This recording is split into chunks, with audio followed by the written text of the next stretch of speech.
like corners me with business questions now. Like oh yeah. Used to be Ronnie was my driver, and I'm coming up in the elevator today, and he's like, "Hey man," he goes, these people who run the Ronnie block party? I go, "No, I don't know any of them." He starts naming people like I'm supposed to know them. Right, now you're supposed to remember these names. Yeah, it's Ronnie's business venture. He goes, "I'm just checking. The guy bought." When he explains business, it's crazy. He goes, "The guy bought a Long Island theater," which means he rented the theater for one of their shows. Okay, but he goes, I don't know. The guy bought a Long Island theater, and he wants to show the movie Private Parts before the block party. Is that okay? Oh. And I'm like, I go, Ronnie, I don't own the movie Private Parts. Somebody wants to show it. Paramount. Yeah, that's Paramount's deal. I go, but, the real answer is I fucking can't stand that block party, Ronnie's block party. I hate it. It's turned into my nightmare. Yeah! We're here! Woo! I don't give a shit about it. Well, why don't you tell him that? Leave me alone. Yeah, Leave me alone, damn it. Yeah, I just want to say, Ronnie, never, ever be smart. Never bring up the block party to me. I fucking, you want to know what I want? I want you to get rid of it. I want it to go away. Don't ever say block party to me. Yeah. Then they're having some cruise with Beetlejuice. It's like anyone they can find off the show, and then it's like there's a whole little ancillary business. Letterman's people don't do that. No, there's no Letterman traveling circus. Yeah, there's no. The Daily Show doesn't have a traveling circus. Only I have that, and really, I don't want to hear about it. I don't want. Don't ask me business questions in the morning when I'm coming up in the elevator. What's wrong? What did I do Don't now? mention the block party to me. Why? What did I do?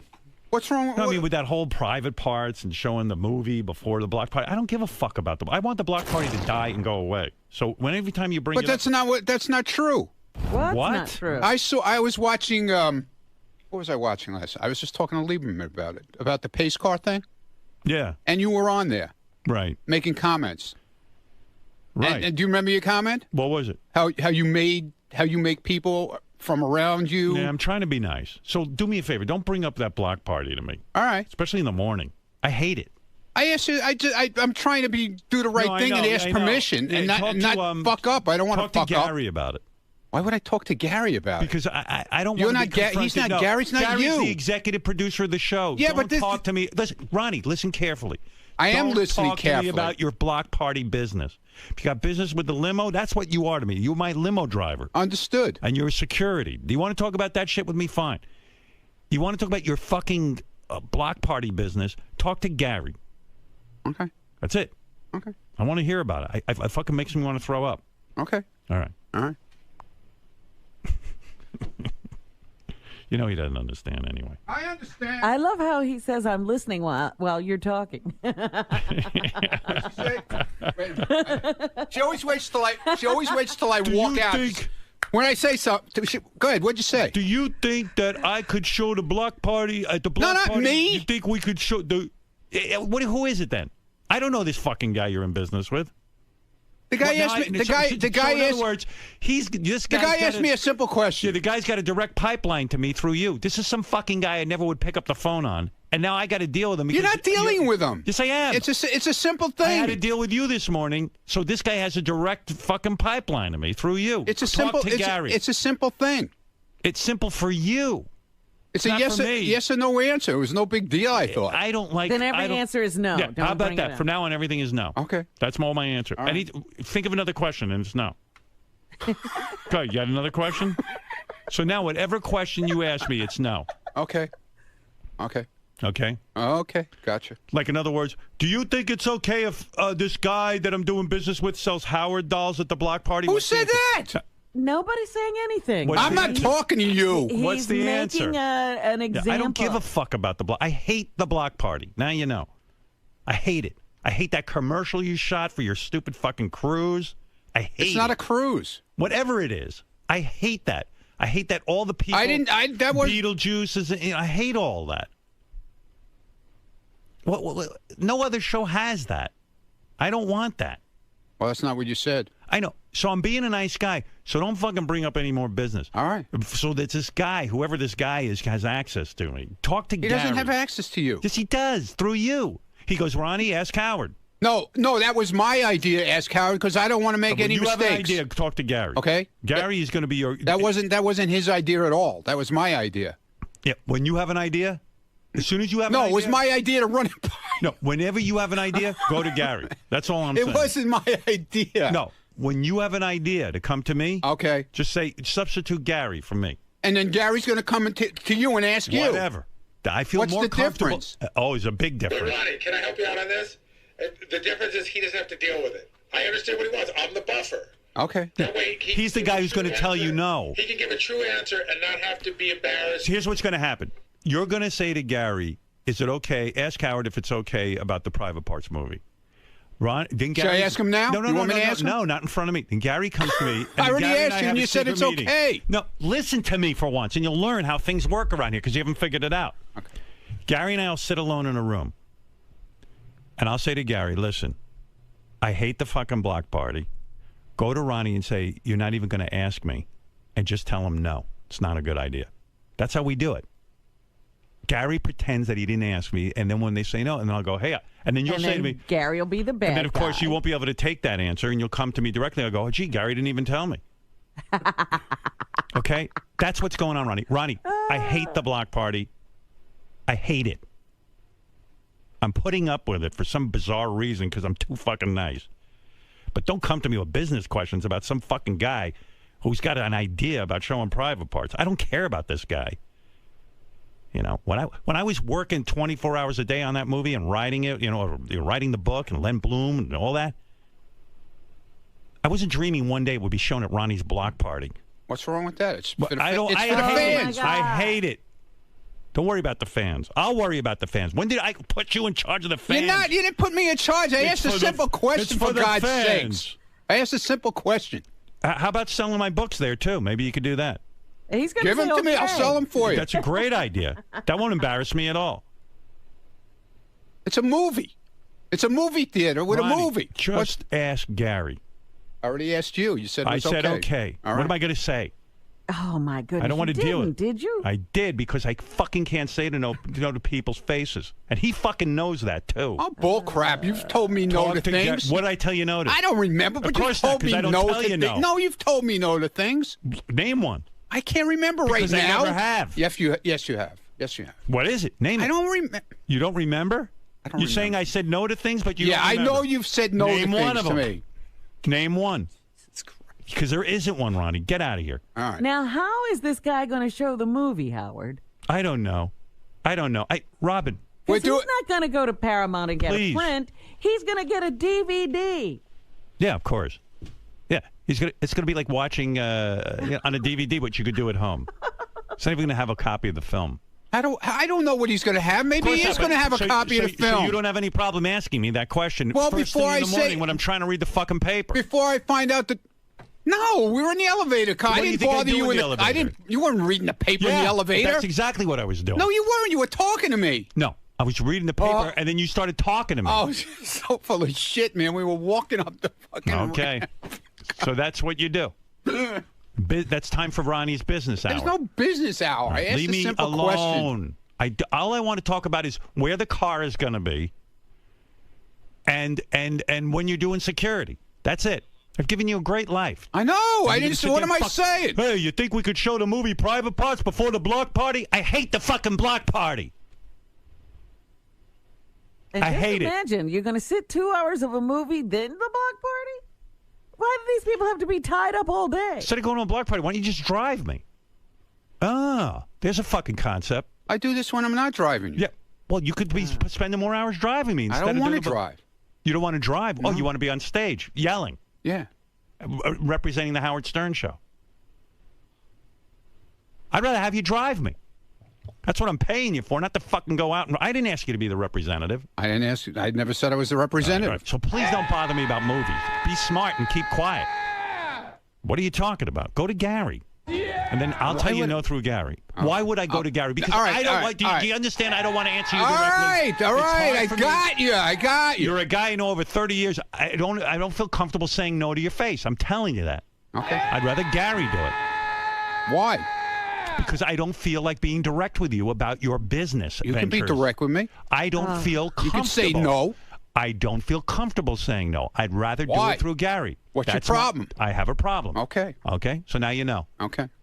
Gotcha. So don't piss on me and I'm fucking not ask me questions. pissing on you. How am I pissing on you? By asking me correct If I questions. pissed on you, I would just Here's go my ahead answer. and do it. My answer is no. Without to even everything. saying anything. My answer is no to everything. Okay. Okay? Now you know the Not answer. to this, though. You already said yes.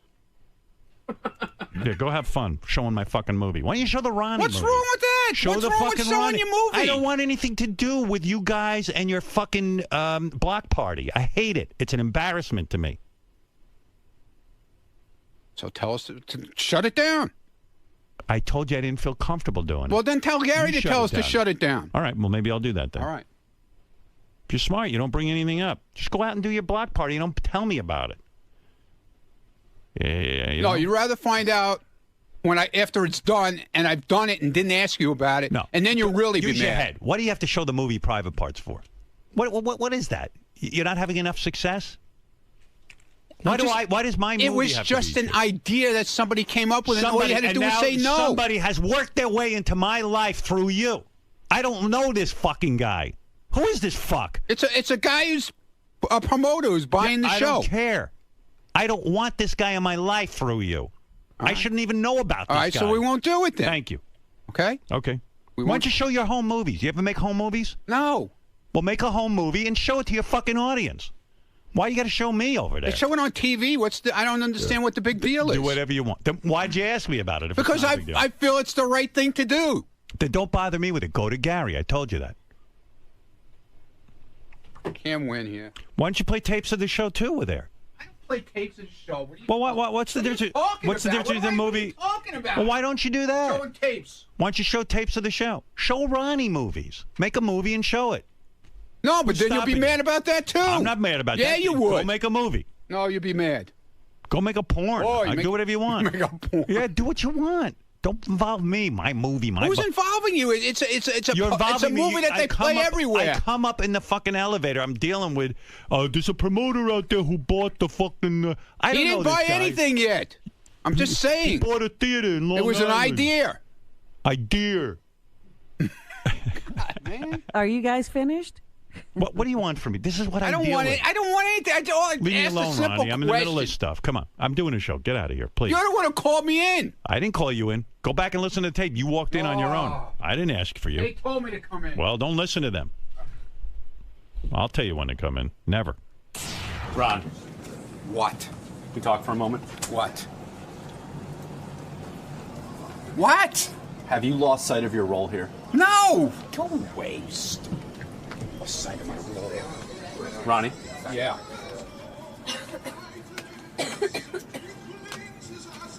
Are you reading between the lines that Howard doesn't want to be bothered with things on, I the, just on the periphery? I don't on need the- you to explain it. I just got to.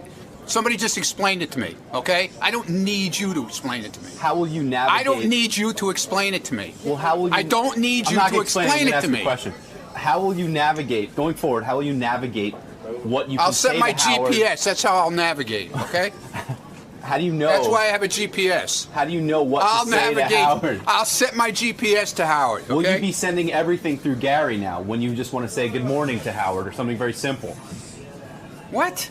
How will you? How will Don't you, worry about it. That's not your concern. as a backup to private I'll parts, set my GPS to navigate, okay? as a backup to showing private parts, what will you show in lieu of that? Maybe a share concert, something more personal to you? What are you talking about? Because you obviously can't be showing private Who parts. at said the that? block He said it party. was okay. I got the sense that he doesn't want that to happen. And Ronnie, one more thing. Do you think the block party's gone too far? Do Howard's words echo in your mind that maybe perhaps you're using his name to generate Who's profit? using his name? Well, the promoter that was discussed, the whole concept of the block party. Howard seems to think you're commercializing his name without really his blessing. You don't know what you're talking about. Oh, You're making up shit in your head right now. I think I'm reading between some lines here. Yeah, okay. Well, read between the lines of your camera. Ronnie, I couldn't help but overhear. You're That- such a douchebag with this this camera. I swear to God, I can't stand it. I couldn't help but overhear, Ron, that you're thinking about canceling every block party for the remainder of 2013. And if I do, is that your business? No, but I think it's a major part to this morning's show and the storyline that's going on right now. Do you feel like you're making a rash decision here? Are you reacting? Are you being too reactionary again? Are you automatically assuming that... stop it with your stupid I'm saying, like, does it camera. mean, just because Howard's mad today, does it mean you have to cancel every single block party? Well, maybe if the, like I said, I know the guy for almost 30 years. I can get a fucking straight answer if I ask him a question. Are you insulted? I have to go to Gary, after all these years, I have to go to Gary and ask him? So clearly you're insulted by this new mandate. Yeah, I'm insulted. You think 30 years of loyalty might have earned you the right to have a personal this guy about conversation. shit that you wouldn't believe we talk about, okay? And I thought I could go to him and ask a fucking question. I guess I can't.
But Trump called me yesterday and he goes, I heard Cuban was okay. He was okay to me. He wasn't that bad. What did he say about me? What did he say? He heard the whole thing. I got to think so. I said, listen, Mr. Trump. I think he was very nice. I know he did say that you had sent him a letter. I did. I sent him a letter, and I said, I think he said it's hanging up next to his NBA trophy. Good, very good, very good. He's obsessed. Yeah, he didn't let anything go. Donald Trump is on the phone. Donald Trump is on the phone again? That's right. And we haven't talked to him in years, and now it's once a week. Mr. Trump fights back too, What's going on? Donald. Good morning. Good morning. Very unimportant, actually, but... Very important in your world. You have such an audience, Howard, and everybody told me that Mark Cuban was on, and he said wonderful things about my family and he did. Myself, and it was all nice. But he did say one thing that we should at least correct the record. Right? Go ahead. Okay. He said that his show, whatever the hell it's called... Shark Tank. Really not his show. He's one of 4 or 5 people on the show. Big Right. difference, right? Right. As opposed to the superstar that's known as Trump. Total superstar. Well, you make a point they that... actually called me the king of all media yesterday. And I said, no, I have... Somebody wrote an article that said I'm the king of all media. And I actually wanted a retraction. I said, there's only one king of all media, right? But no, anyway. but you make a point. Your show, The Apprentice... well, let's back up. Mark Cuban was on the other day. We were talking about years ago, he had a show that was very similar to The Apprentice. Called The Benefactor. The Benefactor. Which was really a knockoff of The Apprentice. And you got on the air. There were 16 of them, by the way, so he shouldn't feel bad because we had 16 knockoffs. We had one the other day that died. It was called The Job. It was on CBS.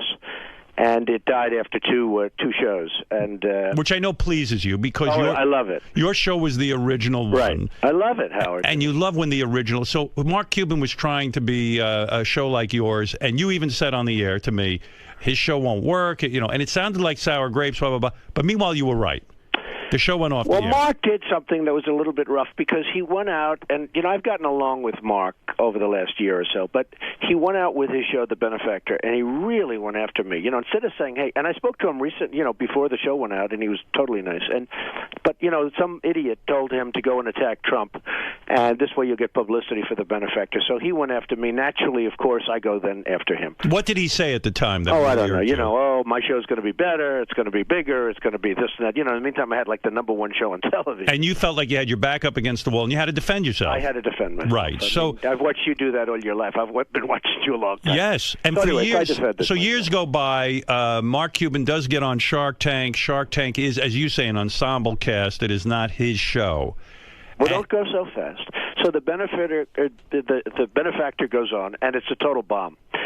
And I wrote Mark a very nasty letter. It was really nasty, and it was terrible. And then I heard he has that letter framed. I mean, it was a terrible letter. He says the letter is framed on his desk. It was an all-time classic Trump letter. What did you write? Do you recall? I don't know. Just terrible. What did you say? Terrible. I can't imagine. I wouldn't have saved it. I would have tried to. I would have burned it. You know why he saved it? I think. No, I know. It's a motivation. I think that's cool. Yes, it's a motivator. No, I think that's cool. I mean, I was surprised that he did it, but I heard about it. I thought it was very cool. Anyway, we've gotten along very well over the last year or so, and the benefactor goes off, and then all of a sudden Shark Tank comes on. So Shark Tank goes on during the week, which is much more important than a Friday night, and it totally bombs.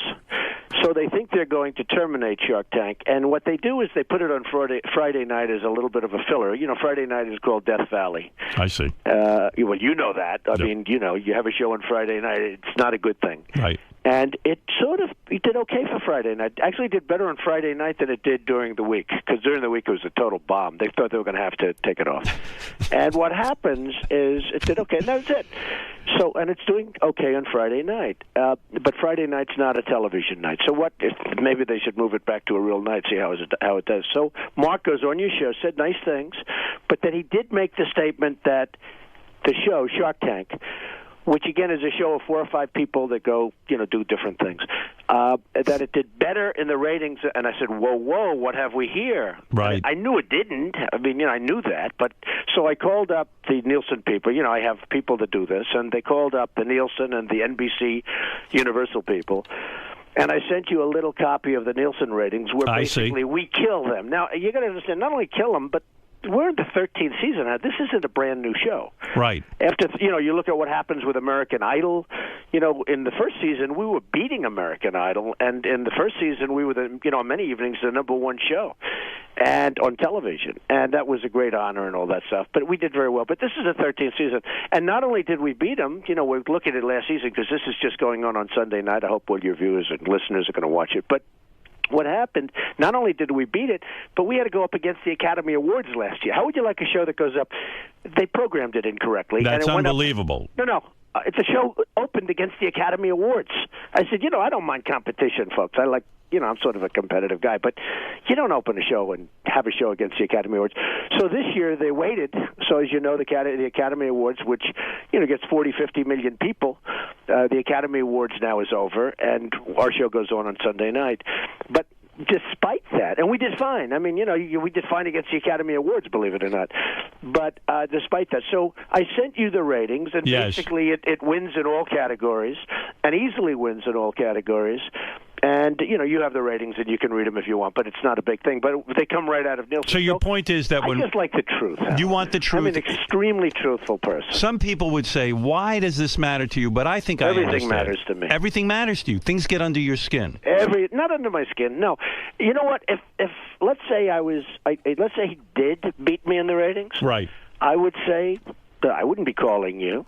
Right. I'd call you, but I wouldn't be talking about that. I'd try to get off. You try to keep it quiet. No, I tried. I'd sort of. But when it's incorrect, and when Nielsen is the king in terms of this, whether we like him or don't like him, right? Right. And Nielsen has been very truthful over the years about The Apprentice, and The Apprentice is a monster. And that's why it's on in like 80. So what do you want to say to Mark Cuban? Nothing. I'll tell you what I want to say. He just wanted to set the record straight. He was so nice to my children and to me, right? And so respectful. And talking about how my children are amazing and all that stuff.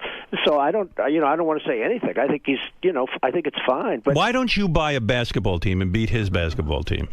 I have every one of my friends owns a basketball team. They're miserable. They hate it. They don't sleep at night. Or sports teams. I mean, I see these guys. George Steinbrenner, as you remember, was one of my best friends. Right. You want to see a miserable evening? Go to George to a baseball game, to a Yankee game. It Really? was brutal. Yeah, he loved me. Because it's work.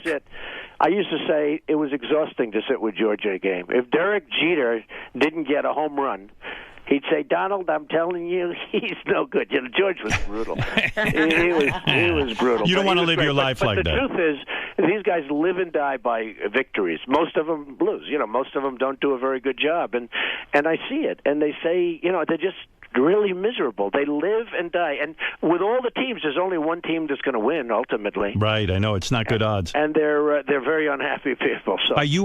Do you? Well, Donald did try to get into the sports game at one Well, I've had point. a lot, Remember but, that don't league? Forget, well, and don't Oh, yeah. forget, well, I bought a cheapo football. You know, I figured I could get into Right, the NFL right. rules. Those are cheap. Right. That was really one of those harassment deals where we can get into the NFL for no money. You know, that Right. was. Well, you try and you see what happens. And Right. yeah. Do you but, own? You know, but I've I've had more Mike Tyson fights than anybody else. I have a lot of fights, and I'm very much involved in sports in a lot of ways. Do you own Miss Teen? Miss Teen. I own Miss Teen, USA. and I own Miss USA and Miss Universe. I own the pageant. So the big news this week was Yeah. that Miss Teen Delaware was in a porno.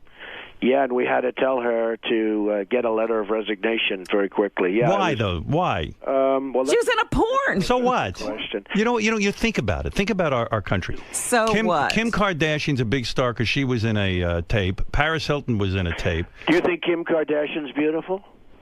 No, I mean I Do you think think she's good looking? I think she has a beautiful face. I You do think so? Okay. I don't like that big trunk. Well, she's got a huge trunk. Yeah. What do you make of that? Well, it's seriously big. Yeah. So what do you think of her? I think she's a very nice person. She was on The Apprentice, so Oh. I think she's a very nice person. Yes, I understand that, but I'm saying. No, I think she's a very nice person. Howard, looks, looks don't. I'm not that kind of a person. Looks don't matter to me. Right. The looks of a woman They don't do matter not to matter. you. Okay? Not at all. No, seriously. Now that he's married. No, No, they don't marry. I don't look at women for their beauty. I look at women for what's inside. Kim, Okay, Howard? what kind of porno was she in, though, by the way? Did you see the Who? porno? Did you? I didn't see it. little No, kid. what happened is Miss Teen USA, a very lovely young woman. Right. Although it's hard to say I don't look at looks and yet I own the Miss Universe contest. That's what I mean. I can't believe you're for That's real. sort of like, Yeah. well, I'm trying to be very politically correct. Right. This is a world of being politically correct, and which is destroying our country, by the way. Everyone's so politically Everyone's. correct. You can't even call anyone fat anymore. You can't call anybody fat. You can't. They accused me. They said that I called Rosie O'Donnell a big fat slob, and I said that's not right. I didn't use the word fat. But I've got it. You're still angry with her? No, I don't care about Rosie. Rosie's gone. She's gone. I But like her. You do really? Yeah, I really do. Well, I've had her to my home. We have dinner Well, together. if Rosie finally, says something nice about Donald will. I'm going to bring you guys together. Because you're a doesn't matter. guy. No, don't bother. It's okay. But I'm gonna bring look, you together. she's fine. I don't really think about her, to be honest. But what happens is the young woman from the Miss Teen USA, a beautiful young woman, got very much involved with the whole porno deal, and she actually, we suggested it to her because it's nicer, but she actually was, she gave her a letter of resignation. Wait, because, that system, that beauty pageant system, people don't give it enough credit. It's an amazing system. These parents, the way these girls, most of them are grown. I mean, it's amazing. How does it work, though? It's like a military regiment. No, but how does it work? In other words, did she try to cover? Like, she was in a porn, obviously, years ago or something. She was in a porn, and it came out, and because she... It couldn't have been years Yeah, ago. how- She's I not mean- that old. Within the world of the beauty pageants, Miss Teen USA, that's, potentially a Miss Universe candidate. And Right. Miss Universe. Do you know, in some countries, like in South America, if you become Miss Universe, you don't pay taxes for the rest of your life. There's no bigger... In Venezuela, as an example, and we had Diana Mendoza. You remember the great Diana Mendoza 2 seasons ago on Yes. The Apprentice, how beautiful she was. She was like the most beautiful. Super hot. But again, I didn't notice that. Anyway, but that in Venezuela, Colombia, Brazil, if you become Miss Universe, you're like the biggest star. You're bigger than any soccer star. You're bigger than anything. It's the biggest thing. So anyway, But describe Wow. to me how it works. In other words, let's say so did she try to hide the fact that she was in a porno, and then you guys discover well, it? we don't know whether or not she hid it, but it came out. And the problem is because she's, Miss Teen USA, all of a sudden she has a lot of notoriety, and probably one of her friends that's jealous of her because that's the way Right. life works. Everyone's jealous. They're all jealous of you, Howard. Of course. They all kiss your ass. and then they behind your back they say you're terrible. But what was she thinking being in a porn? I don't know. Well, because it was before she did this. I mean, Was it a home She didn't tape? know she was going to be Miss she Teen didn't know. USA. I mean, she figured she'll do porn, she'll make some money, and then she'll become Miss Teen USA, unrelated. And that's what happened. She won Miss Teen Will you USA. watch the porn? I want to see it because Will you call me and let me know how good it is? you're going to watch it because you know what? She must be insanely. When do you see a girl that insanely hot in Well, porn? she's supposed to be very beautiful. I mean, I've met her once quickly, but she's supposed to be very beautiful. But she got involved, and she actually offered her letter of resignation, and we had to accept it. Did you would not have. You would not have accepted it. Oh no, I would have made. You would her have winner. said. You would have said you're a double winner, right? Well, if she hadn't resigned, what would you have done? Would you have just fired her? Well, we probably would have had to. You know, it's a very unique system. I mean, the parents would have gone nuts. The people that, and it's a big. You know, I look at the different magazines and I see how they're dying. Right, they're just dying. It's over. You look at pageant. Did you ever hear of a word magazine pageantry? No. The thing's like 2 inches. You never saw anything like it. I'm heterosexual, of course I have. Well, okay, pageantry. But it's a magazine on beauty pageants. Right. And it's like through the roof. And it's just amazing. It's a big deal. And she did this, and she was forced to, and she was asked to, but she resigned. And she did the right thing. Did your Twitter account get hacked? Yeah, it got hacked. How does that happen? Somebody, well, you know, you got a lot of geniuses out there, and I have a hot Twitter account, @RealDonaldTrump. Will you tell your people to hook in? So, @RealDonaldTrump. Isn't it crazy to you that, crazy. like, somebody that smart is busy wasting their time hacking into your Yeah, it Twitter? doesn't do them any good other than they get arrested. You know, it's like crazy. So we're looking at it. If you had that ability, wouldn't you spend every minute like inventing stuff and becoming very wealthy? Well, they hooked in, and they put a quote from Lil Wayne on my On account. your account? And for 10 minutes, I was really ridiculed. You know, all the enemies said Trump has lost it. This was something to do with the hose and the women. All women are hoes. So, you know, I mean, this thing came out, and I'm going to have, like, in a very short period of time, over 3 million people. Wow. And it's a big deal. And Sure. I think they pick up 20 to 25,000 sometimes a month. And, you know, it's just going through the roof. How many tweets do you do a day? Mine's new compared to some of these. What? How many Twitter followers does Mark Cuban have? I don't know. I didn't check. Don't you? You have to I hope check. he has a lot. I didn't check. Don't you check every day to see if you have more followers than No, Mark but Cuban? I have other people that I do check that with.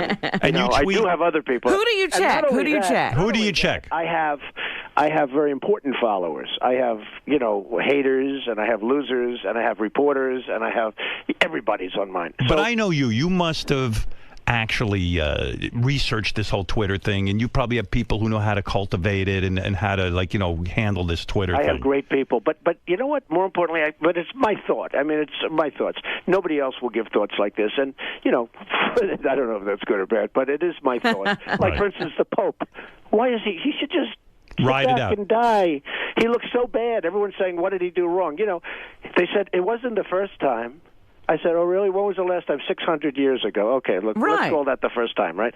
But the Pope should just sort of sit back and enjoy and relax. Of and course. put some other people and run it, and you die. You know, I'm used to watching old popes, like Pope John. I mean, the guy couldn't even walk; he was bent over like a Right. pretzel, and he was cool. But the you thing know? is, Donald, you must imagine that something very bad Well, no, is there was forcing something- him out of There office. probably was, but I don't know. Yeah. This Pope didn't resonate. You know, a little bit like Mitt Romney. Mitt Romney Right. should have won the election, and I liked him, and I do like him. He's a nice man, but he didn't resonate. He Right. just- He does. You don't warm up to this Pope. You know, I like Mitt Romney, and I call them the same. This Pope didn't resonate. First of all, he comes from Germany. Right. Somehow, you know, hey, I'm part German. Right. You know, a German Pope. I'm not sure that works. What do you think of the new black Pope, maybe? That might be a big deal. That would be very exciting. wouldn't it? Donald wants to That would see be a birth extremely certificate. Do you want to see a birth certificate on the black I Pope? would- that would be very exciting. Very exciting. Hey, but listen, on the Twitter. So it's like I'll have 3 million, 4 million people within whatever period of time, right? So for, you know, millions of people.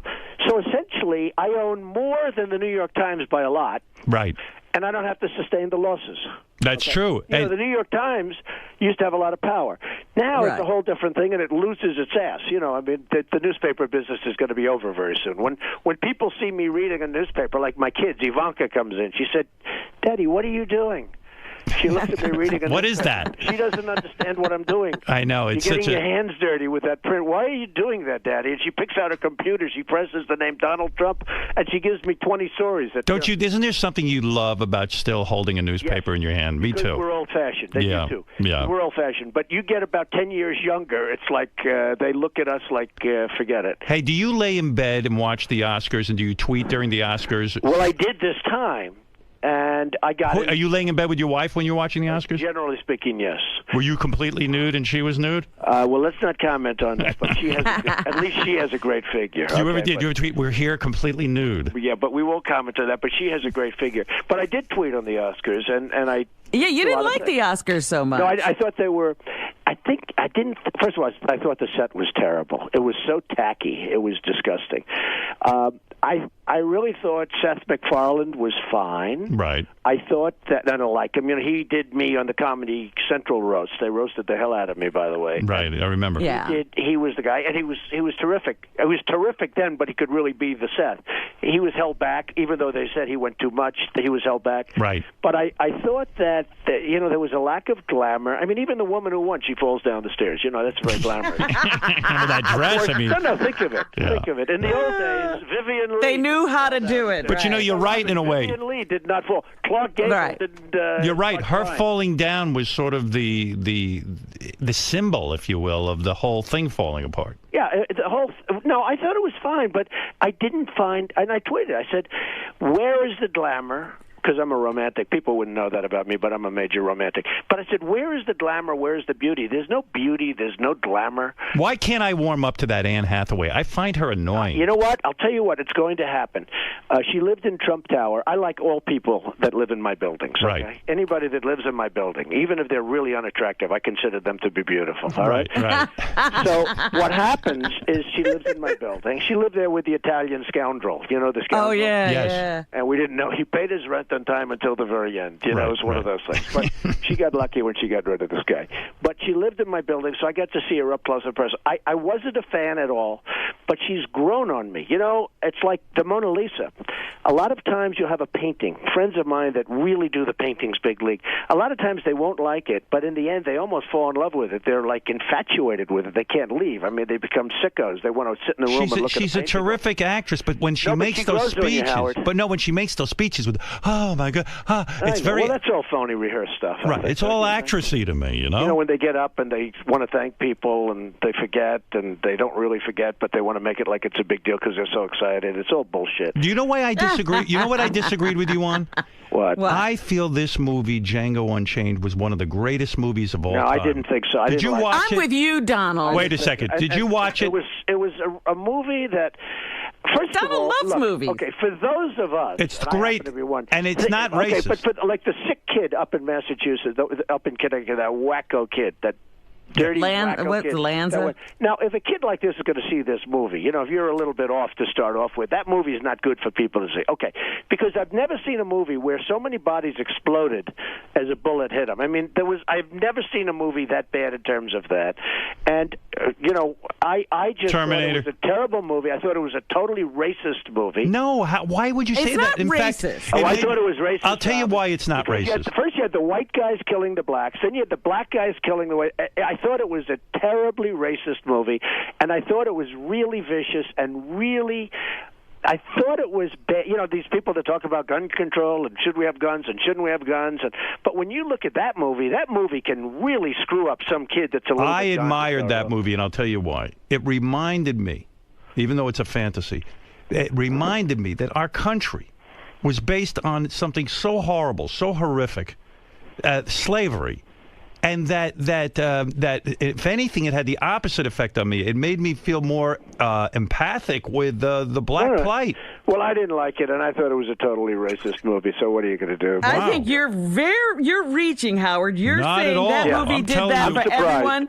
That did that for you, and me. no one I else. think Totally. I think Howard's trying to be politically. Not at all. Absolutely. I returned. You know, this I think this is the most ridiculous thing I've ever heard. Halfway through the movie, I turned to my wife. I said, Quentin Tarantino is a genius, and this is one of the most emotional movies because I've ever seen. you're adding something to the movie that's not there. You're all crazy. Trying to be politically correct. Okay? Really? And He's this is being a headline, outrageous. Robin, this is going to be a headline tomorrow. I'm in the not New trying York to be Post and the politically Daily correct. News. There's going to be a headline tomorrow.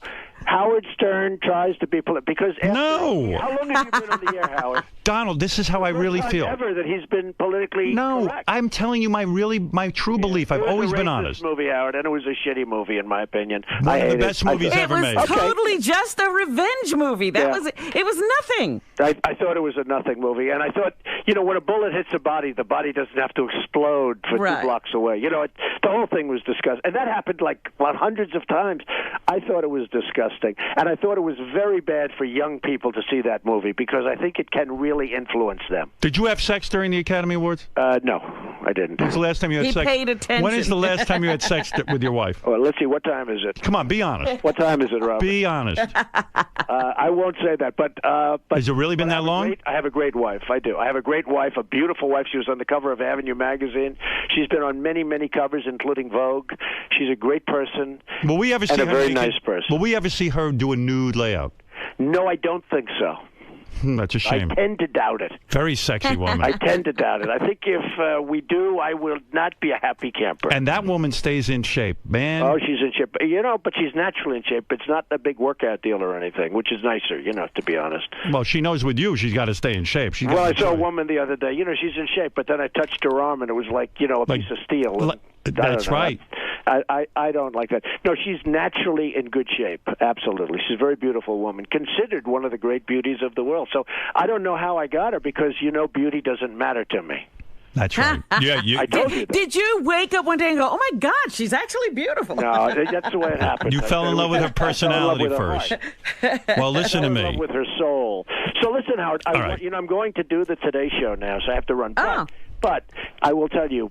See who I do first? I do Howard first, Yes. and Robin. Who will? Robin's so important to you, Howard. Do you have any idea how lucky you are, Howard? I thank God every day.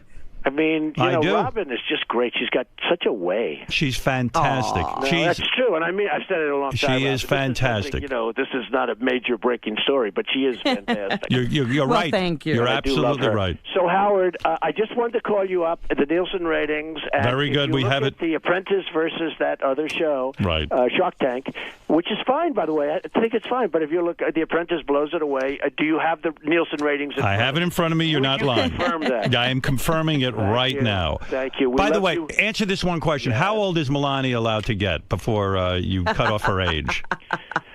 Well, I'd love to give you an answer there, Howard, because I could do, but then it becomes a headline, and so I would say this: when she's 80, 90, I would still consider her a great beauty and a great wife. Yeah, I think this marriage is going to last. I always said it. Well, she's very strong and very nice. I mean, she understands me. She gives me my space, which I really need. One quick story on Melania, because I have a couple of minutes. They just told me, but one quick story, because I do love this show. One quick story. So Tom Cruise calls me, and he wants to go to the women's skating rink. So I call up Melania. I say, can you believe it? Tom Cruise called. Do you believe it? She goes, but why do you tell me this? You're a much bigger star than him. He is nothing compared to you. He is nothing. Tom Wow. Cruise is just a movie. She's You're the biggest amazing. star in the world. There's no bigger star. She And I knows said, how to get you hard. Well, no, look, I said, really? You believe that? Yes, of course. Don't even waste my time by telling me about that. And I'm saying, other people, if I said that, they'd say, I can't believe, what does he want you for? So she's very smart, and she's a terrific woman, and that's good. She loves you. And I love you guys, and All take right. care of yourselves. Thank and I just wanted to set the record straight. Who will be interviewing you on the Today Show? Matt Lauer. All right, very good. Okay? All right. So long. So long. Bye-bye. Bye, Robin. The wonderful and vivacious Donald Trump, who reminds us that he is beating Mark Cuban in the ratings even still.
right, so Gerard Butler. He says he went to meditate on this pilgrimage at this Hindu temple, and he felt like he was Jesus Christ when he came back. Like he could shoot fire out of his hands. He partied with Mel Gibson in February at a nightclub. You see that whole group of guys out. It's pretty crazy. What do you say to Mel? Big Streisand fan. You know, he's one of these guys that does all these crazy things. He took this motorcycle trip in India, got sick from drinking from the Ganges River. People shit in there and died. Gerard Butler's in a new movie. Look at you, still as handsome as ever. I'm all right. I'm exhausted from my vacation. Oh yeah. I worked the whole vacation. My audience thinks I was off. I was working. I got 2 jobs now. What were you working on? America's Got Talent. America's Got Talent. Yeah, right. It doesn't seem like Americans Got Talent. Yeah, no, I said America's Got Talent. I know the name of the show. I've seen it. I got to tell you, you know what it is, Gerard? It's like, it was long. You know, people don't think that's work, but it was. It was exhausting. It took me like 3 days to recover from it. Is that right? What, emotionally exhausting or just the... Well, I would tell you about it, but my audience was so cruel about me talking about it last time that I'm going to just concentrate on you right now. This is a Judd Apatow thing, yeah? Yeah. Well, yeah, he didn't like when I talk about it, so fine. Let's give Judd Apatow his wish. Well, maybe I shouldn't talk about it, and I'll never have the opportunity of working with Judd Apatow. Hey, you know when you talk about a guest coming in, I wish, because you're so masculine, but yet you're a huge Barbra Streisand fan. And I mean, I'm a big fan. He can be. See, that's how you got to be very masculine to do that. I'm a big Barbra Streisand fan of her films. I thought she was a fabulous director, and because I think she was a woman and a strong woman, they never gave her the credit, I think. Right. But you like her music. Well, how many movies did she direct, Howard? Well, there was Yentl. There was Yentl's a better name. Yenter. Prince of Tides. Prince of Tides was another one. The Way We Were, she didn't direct. No, she did not. But she did the one with Ryan O'Neal. Ryan O'Neal, yeah. I think she directed the boxing one. Yeah, I think she directed that, but I'm not sure. I don't know. Did she direct Main Event? I don't think so. Are you a Barbra Streisand fan musically? No, I like her music. I just everything about her, you know. I mean, I grew up with Barbra Streisand, and she's just.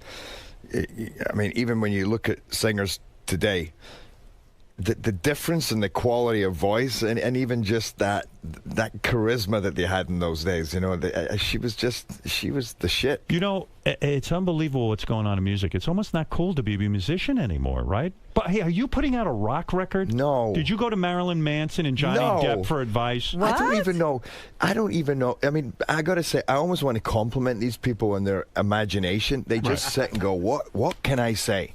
What, you know? Are you the victim of a lot of false tabloid reports? Yeah, I get some insane stuff, yeah. Mostly about women or mostly about like other stuff?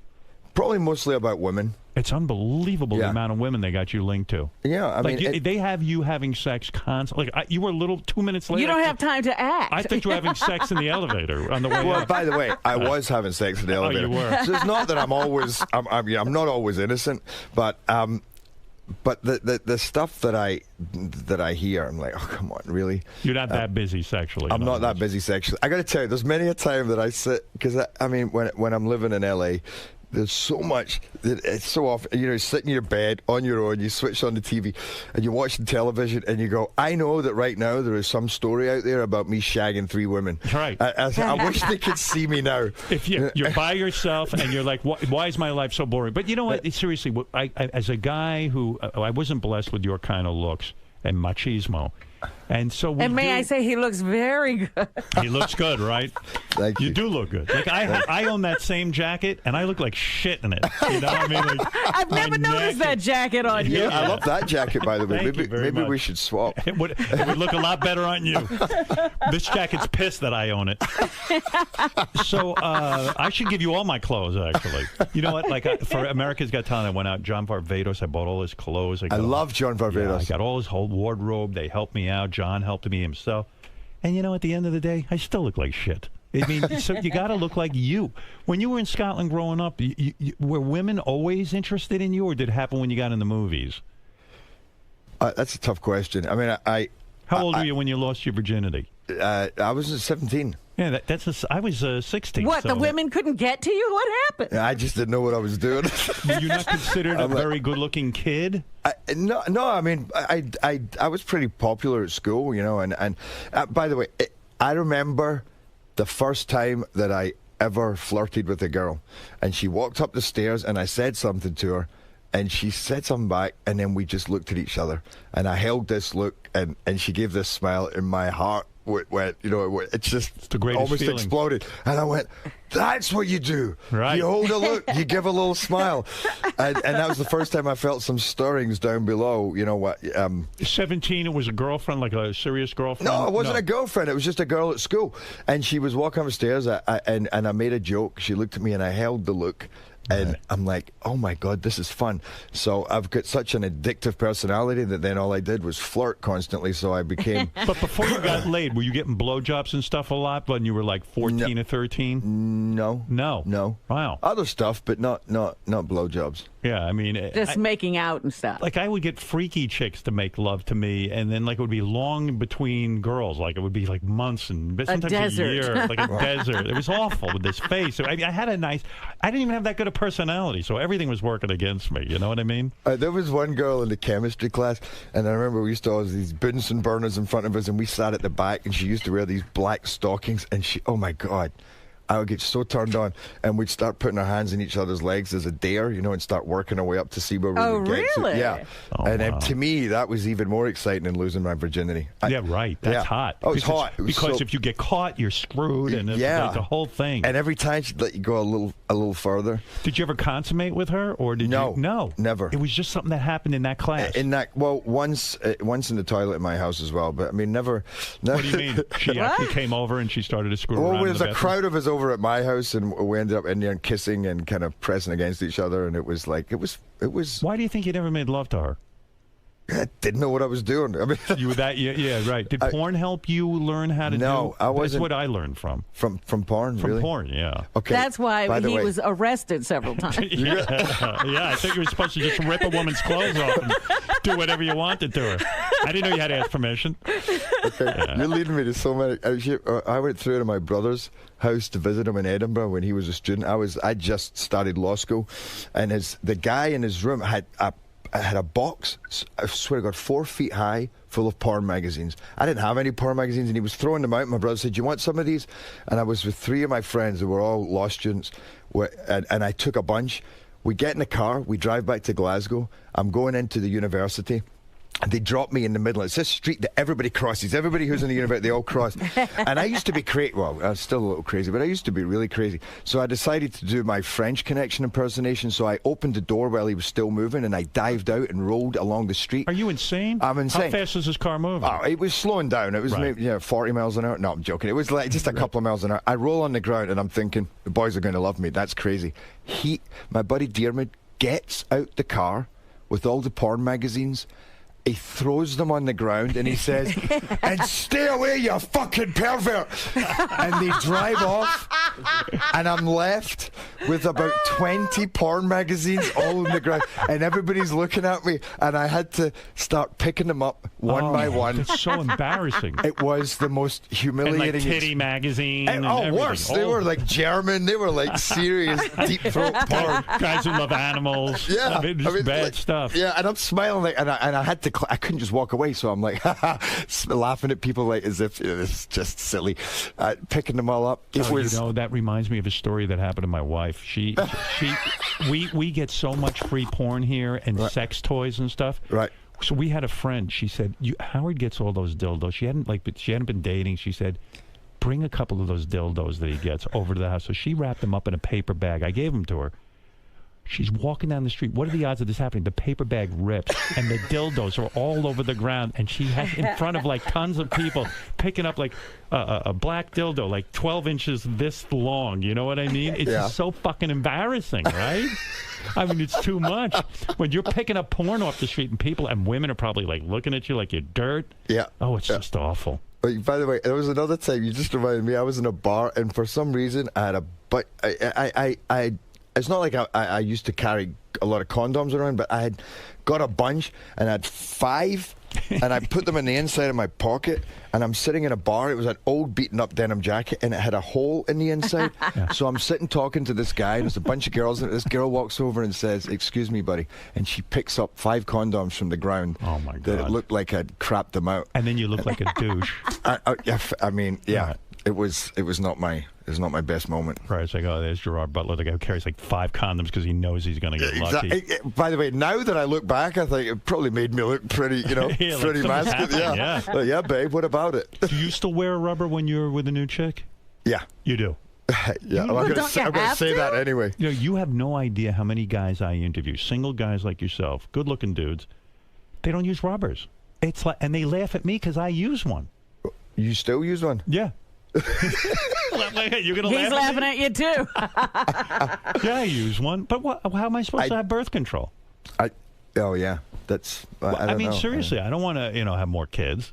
Does Gerard have like children floating around out there? Apparently not. I mean, I always thought when 300 came out it was a big success. That I'm like, I was waiting for a call. I thought if there's somebody out there, this is the time. This is the time. Yeah, but I didn't hear anything. Do you worry about your looks? Honestly, seriously, because I mean, everyone, all these women carry on. Everyone, how good looking, and part of the reason you get all these leading roles is because you look like a leading man.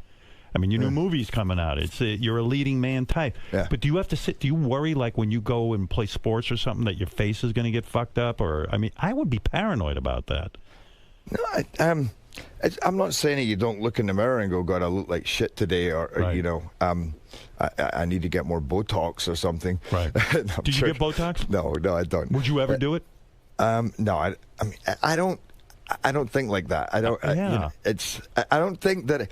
It's funny because I said to somebody, I said, "Look at this. Look at all these wrinkles I'm getting here." And he's like, "Dude, it looks. For a guy, we're lucky because it works. To me, it's character." In a way, I've always considered myself blessed because I could never lose my looks. I never have. You know what I mean? Like guys like you have to worry about it. I don't. You're a good-looking man. Stop saying that. Yeah. But seriously. If a producer says to you, look, like they have the role of a lifetime for you, they read the script, you love them, they go, hey, listen, man, do a little Botox around your eyes or something. Would you do it if they told you to? Oh, if it was for a role, you would do it. Because I'd be just as happy to make myself look ugly, or get fat. Right. I'll if it's for a role and it's something you're really willing to commit to, then yeah, I mean, I would do it for that, but not for my life. I don't care enough. Like that, it's there's certain things in coming from Scotland that it's just you're not wired that way. Scottish dudes are very masculine. They don't sit and think about Botoxing. Yeah, when I came over here and guys started talking about trimming and stuff, I'm like, what the trimming fuck is that? You don't trim your bush, do you? No. I don't either. Yeah. Are you circumcised? No. You're not? We don't do that. Do chicks freak out? I still have the umbilical cord attached to me. They don't even cut that. You got that big giant belly button. That's why. By the way, that's why I didn't lose my virginity till I was 17 because I tried it with my umbilical cord when I was 13, and it was just. Do you have a big belly button? Do you have like a thing like? Do you have an outie? You see that thing that's sticking out of your belly button? Yeah. No, it goes. I grew up in a very poor community, right? And some of the kids had belly buttons where there was like a stick coming out of it. Oh, really? Because they had botched like umbilical cord detachment, I guess. Oh. Like, it was crazy stuff I used to see. Oh, wow. It was like a tail in front. I'm not shitting you. So if you're not circumcised, which by the way, I am so against circumcision. I mean, that's a man-made fucking thing. It's got to cut down on your sensitivity on your penis. For sure. I'm circumcised because I grew up in America. That's what they do. They cut you. But it's got to be wrong. I mean, I never having been circumcised, I can't say, but all I know is, for me, it's very sensitive. Right. And that's, when I'm having sex, that's the amazing. But do chicks freak out? Do they ever sit there and go, oh no, he's not uncut, Because some women just can't deal with it. Yeah. I mean, there's times they're like, oh, wow, look at that. Yeah. I've never really seen... Because they've never seen it before. Yeah, and then they've never really seen one that small. I've never really seen one like, I get that a lot. Yeah.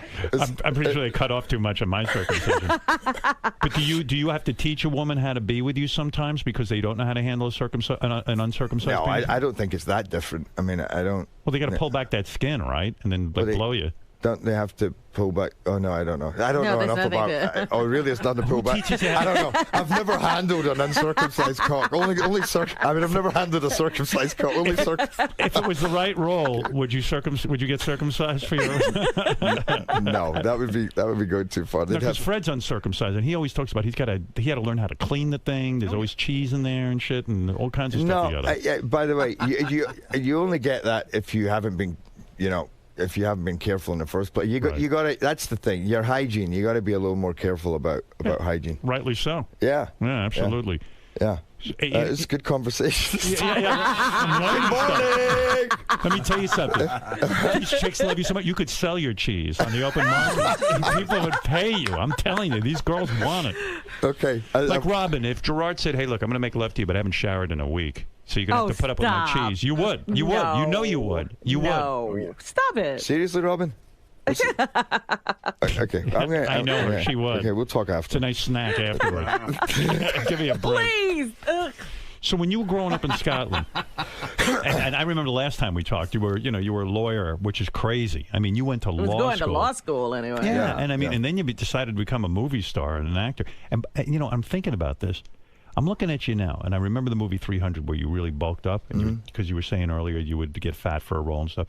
I mean, you're super trim right now. Yeah. You must have put on 20, 30 pounds of muscle for 300. It was about 30 pounds. Yeah. Jesus. Yeah. I mean, that was months and months and months of training, and I don't know if I have that drive now, but then I was so driven because when I got that role, I mean, it's funny. It was crazy how I got that role because the producers and the directors said, "We want you to play this," but they were in a weird situation because the movie had just been greenlit. Warner Brothers were very nervous about it, so they didn't want to put me forward to the big cheese. Everything we do is cheese. The big cheese. Yeah, right. And Warner Brothers said, were they nervous because you weren't a big name? Yeah, basically, yeah. I mean, at that point, and they didn't know. Also, are they going to say that's is Alan Horn, who was the president, then going to say that's the guy we want? So they said, we're going to do this in a weird way. We want you to personally call Alan Horn. So I had to. Who's Alan? Alan Horn was the president of Warner Brothers, right? And he's a sweetheart, and I knew him. But I had to. I called him, and it was embarrassing because an actor doesn't do that. You don't call the president in the studio. No. And he didn't know because they hadn't told him that I was their guy. So I had to call him, and he said, "Look, I appreciate the call, but it's not. This is not really the way we do it. You get nominated by these guys. They come to me and my right hand man." And I said, "I know, but just let me come in." And I'd never done that before. My way would be normally, "Oh, okay, sure."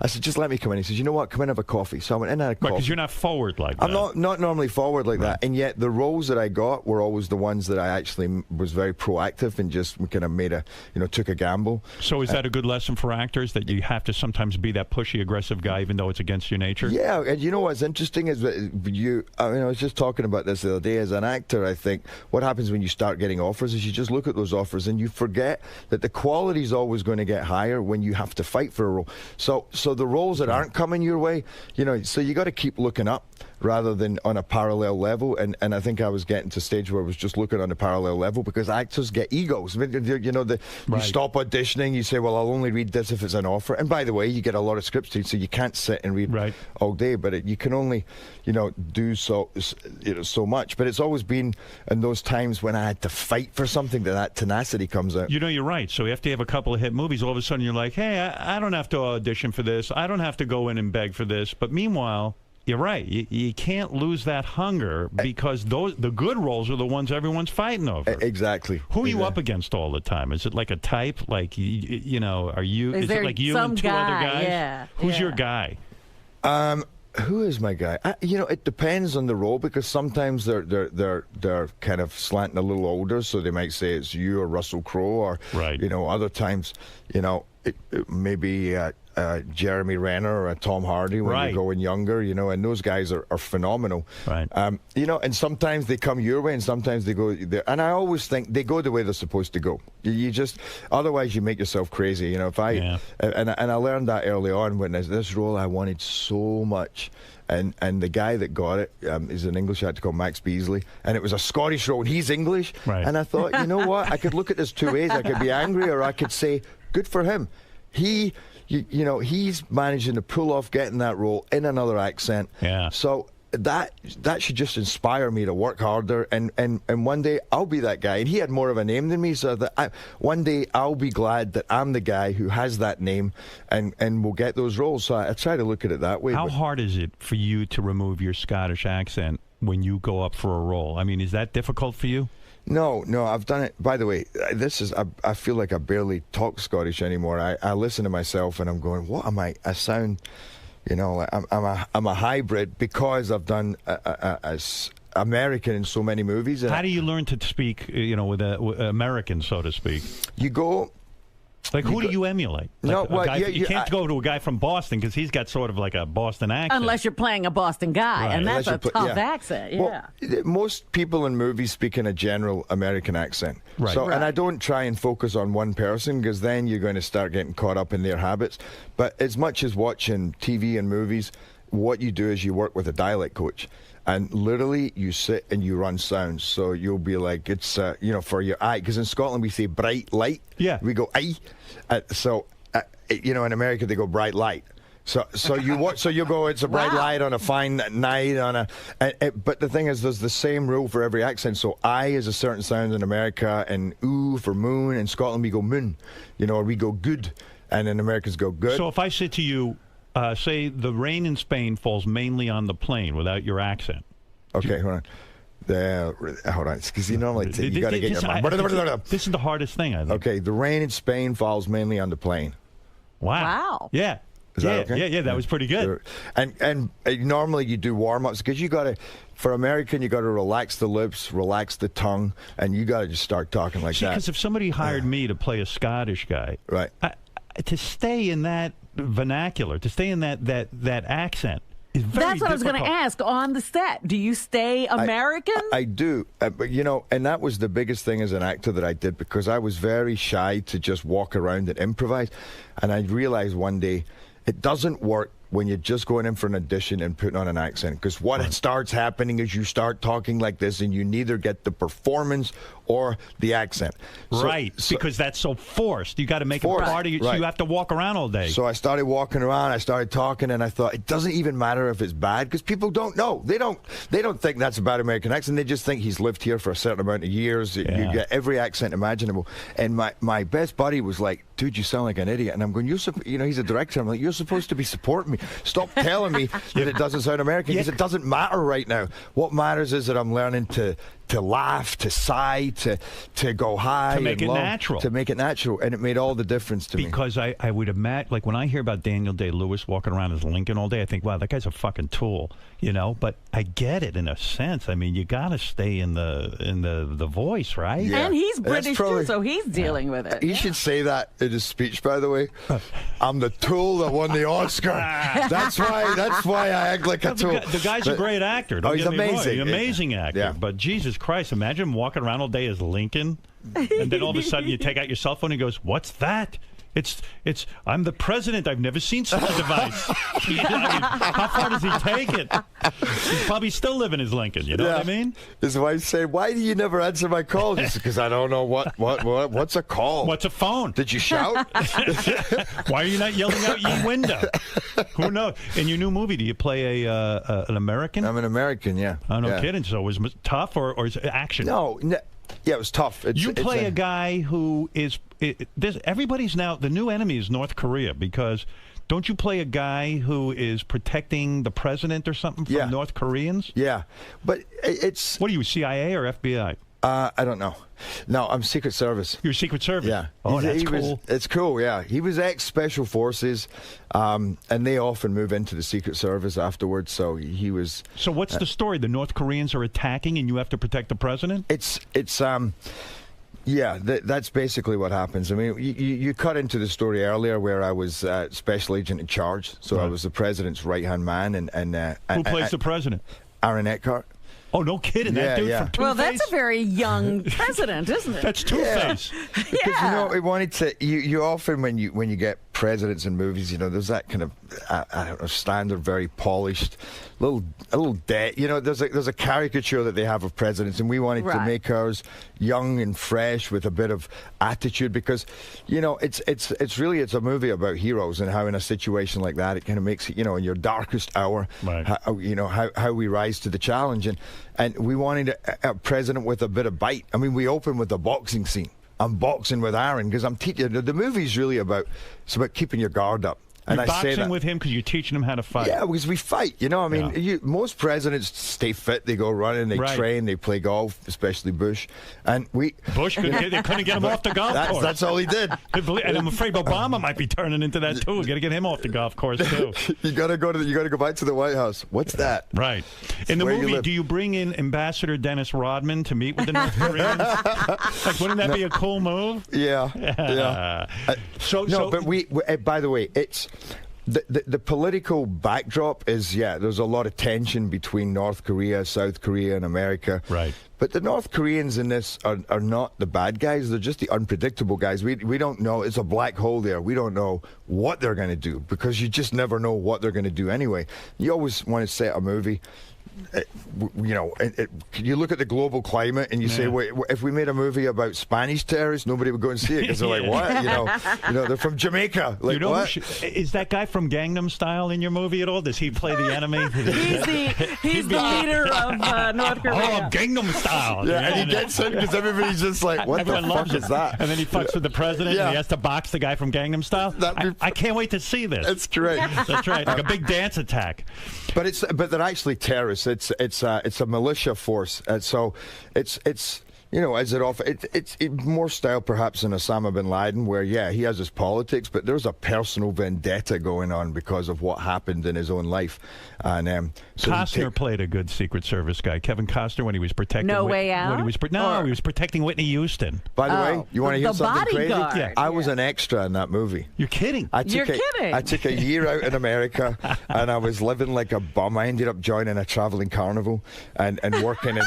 This is after you became a lawyer. No, and your parents wanted to kill you because you wanted to be an actor. No, this is before that. This is when they wanted to kill me because I took a year out after my honors degree, but I still had to go back and do a diploma in legal practice and then train in a law firm for 2 years. Right. So this was before that. I went over there on a work exchange program for the summer, and then the day I was supposed to come home, I was still technically president of the Law Society in Glasgow. I called my mum and said, I'm not coming back. I'm going to join a circus. I'm going to join a traveling circus. I would have killed you. I would have beat your ass into the ground. That was pretty much her life. They were probably like, what are you wasting your time with this for? They must have thought you were the biggest screwball on the planet. Screwball, but I think she also knew that, listen, once I went back, I was facing a life as a lawyer, and I'm not. That sounds like, you know, I'm not. For you, saying that would have been hell. Well, but not just hell. If it had been, no matter what it was going to be, you were committing to a lifelong career where you have your 2 weeks holiday a year, and I thought, I need to go. I need to do some damage. But imagine you as a lawyer with your looks. I mean, you got so much corporate pussy. It would. But wait a minute, they have to wear. Do they wear those wigs in Scottish By the way, courts? what's saying I don't know? You probably do. God knows I can't even keep up with you.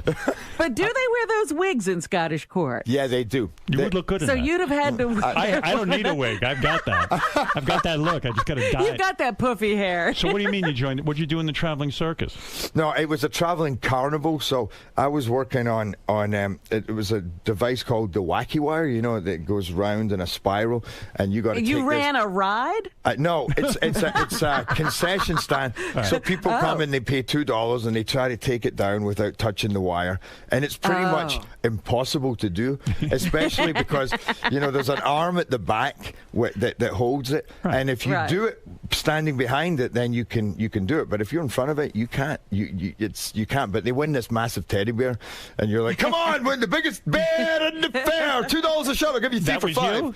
That was me. Yeah, you guys ripped me off. I think I lost that. So while you're doing that, you say, hey, let me go check out the movie business, and you go and you're an extra on that movie. Yeah, I wasn't even checking out the movie business, but my buddy who I'd met years before in Spain, who it turns out his father was Alan Marshall, and who was a big producer. He produced Basic Instinct, produced Bugsy Malone. You know, he did Jacob's Ladder. And by the way, he's now an assistant director and a second unit director. Now check this out. This is 20 3 years later. When I was in Spain, I was on holiday with my family. We were there for 2 weeks. I met him. I had to go home, and he's like, dude, stay at my place. I've got buddies coming out. So I stayed at his place, and I had no money. So I painted his house. His mum gave me money to paint his house so I could stay out in Spain. And he just worked. He worked on this movie, Olympus Has Fallen. Wow. He, was like, That's crazy. So he Full was circle. Full circle. So it was kind of amazing that all those years later that. You nervous? You know what? You always get nervous before a movie comes out, but the reason I'm nervous about this movie is because you got back end. Yeah, well, I always do, but recently I haven't seen even close to anything on it. Right. But you know, honestly, these last couple of days have been really exciting because we've just done. I did 80 interviews yesterday. 80. Do you like that? No, I don't like it. Yeah. But I like it when people are coming in because what we did was really smart because the movie is fantastic and it's exciting and it's very provocative and it's emotional and it's patriotic. Have you gotten reviews yet? Yeah, so we've been getting reviews. They give you quick reviews. The reviews don't come out to the day of. Right. But the reviewers have been loving it, and we've been screening it. These 300 word-of-mouth screenings we did all over the country. Yeah. And they are screaming and they're shouting at the screen. Action film. It's an action film, but it's also... Any nudity? No. Any chicks naked? Jared gets No, that would still be nudity, but no. No chicks naked? No chicks naked, no. Who decided that? I tried. But, Right. I mean, and you I was make even love up to any women in the movie? No. Wow, that's No. real action. You know, that's the move now. Like, no one's James Bond anymore. Like, most of these action dudes don't actually make love to women. They're almost above it. Sylvester Stallone started that, I think. Yeah, yes, that's a good point, actually, because it doesn't really, it becomes a little namby-pamby after that. Then it goes towards the romantic thing. This is hardcore. It's hardcore, but at the same time, there's a lot of, it's a very emotional experience, and I have a wife in it. Because after a tragedy at the beginning of the movie where me, in performing my duty, there's a car accident, I have to save the president, but in doing so, I literally have to pull him off of his wife. And they go over the. Would you love to be James Bond? I could see you as a James Bond type. I could listen. Is this your James Bond? This movie? I mean, any movie that's an action thriller where you're working for the government against the bad guys, then could be compared to James Bond, but it doesn't feel anything like James Bond. Would you love that? I mean, would that be something you'd want, or is it too? No. To be honest, to be Bond number 17 is not. Because you're going to be compared to all the other ones. And what if you don't do well? Then and there was Sean Connery, which is pretty hard to top. Daniel Craig. I really loved the last movie. I thought that's when it. Yeah, a lot of really, people did. Yeah, that's when it clicked in. That was a piece of class. I could see you doing that, though. No, by the way, I totally think I could do it. When you, of course you could. if you when you pull the president off his wife, she's not naked. No, what kind of movie is this? That the president's wife isn't naked. What do you call that when you pull a costume and it just comes off? The breakaway. The breakaway. Right? Yeah. I suggested it. He's banging his wife, and you pull him off, and she's not nude. And she's not nude. And does your character go, "What the fuck? Why are you wearing clothes when you're making love to the president?" And he said, "What the fuck? My wife just died, you dick." Anyway, but so you cut into the movie, and I'm now in a desk job. I'm like a caged animal. I'm bouncing my ball off the screen. I train my life to to be of service. Did you audition for this movie? No. I produced this movie. You got this role. Yeah. This is your role. And it's Antoine Fuqua who directed Training Day. So I mean, and we have Aaron Eckhart, we have Morgan Freeman, Melissa Leo. Morgan Freeman, he's good. Melissa Leo, who won the Oscar for The Fighter. We have Ashley Judd, Dylan McDermott, Cole Hauser. Did you have sex with Ashley Judd? She's newly divorced, right? No, I have sex with Dylan McDermott. But you did? It's a spoiler. Yeah. You didn't mind that you were uncircumcised?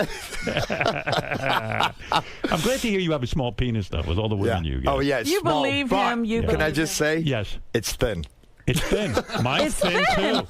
Mine's thin and small. I'm not even thick. My God. In a way, for a guy like me, I'm glad to hear that about you, because you should have some difficulty in life. You know what I mean? That could look. Do women ever laugh when, because they're probably like, oh my God, I'm going to be with Gerard Butler. Terrible. Do they ever go like, I guess it's not a joke. I just do that to make him feel comfortable. See, I'm not perfect. You want to see my hemorrhoids?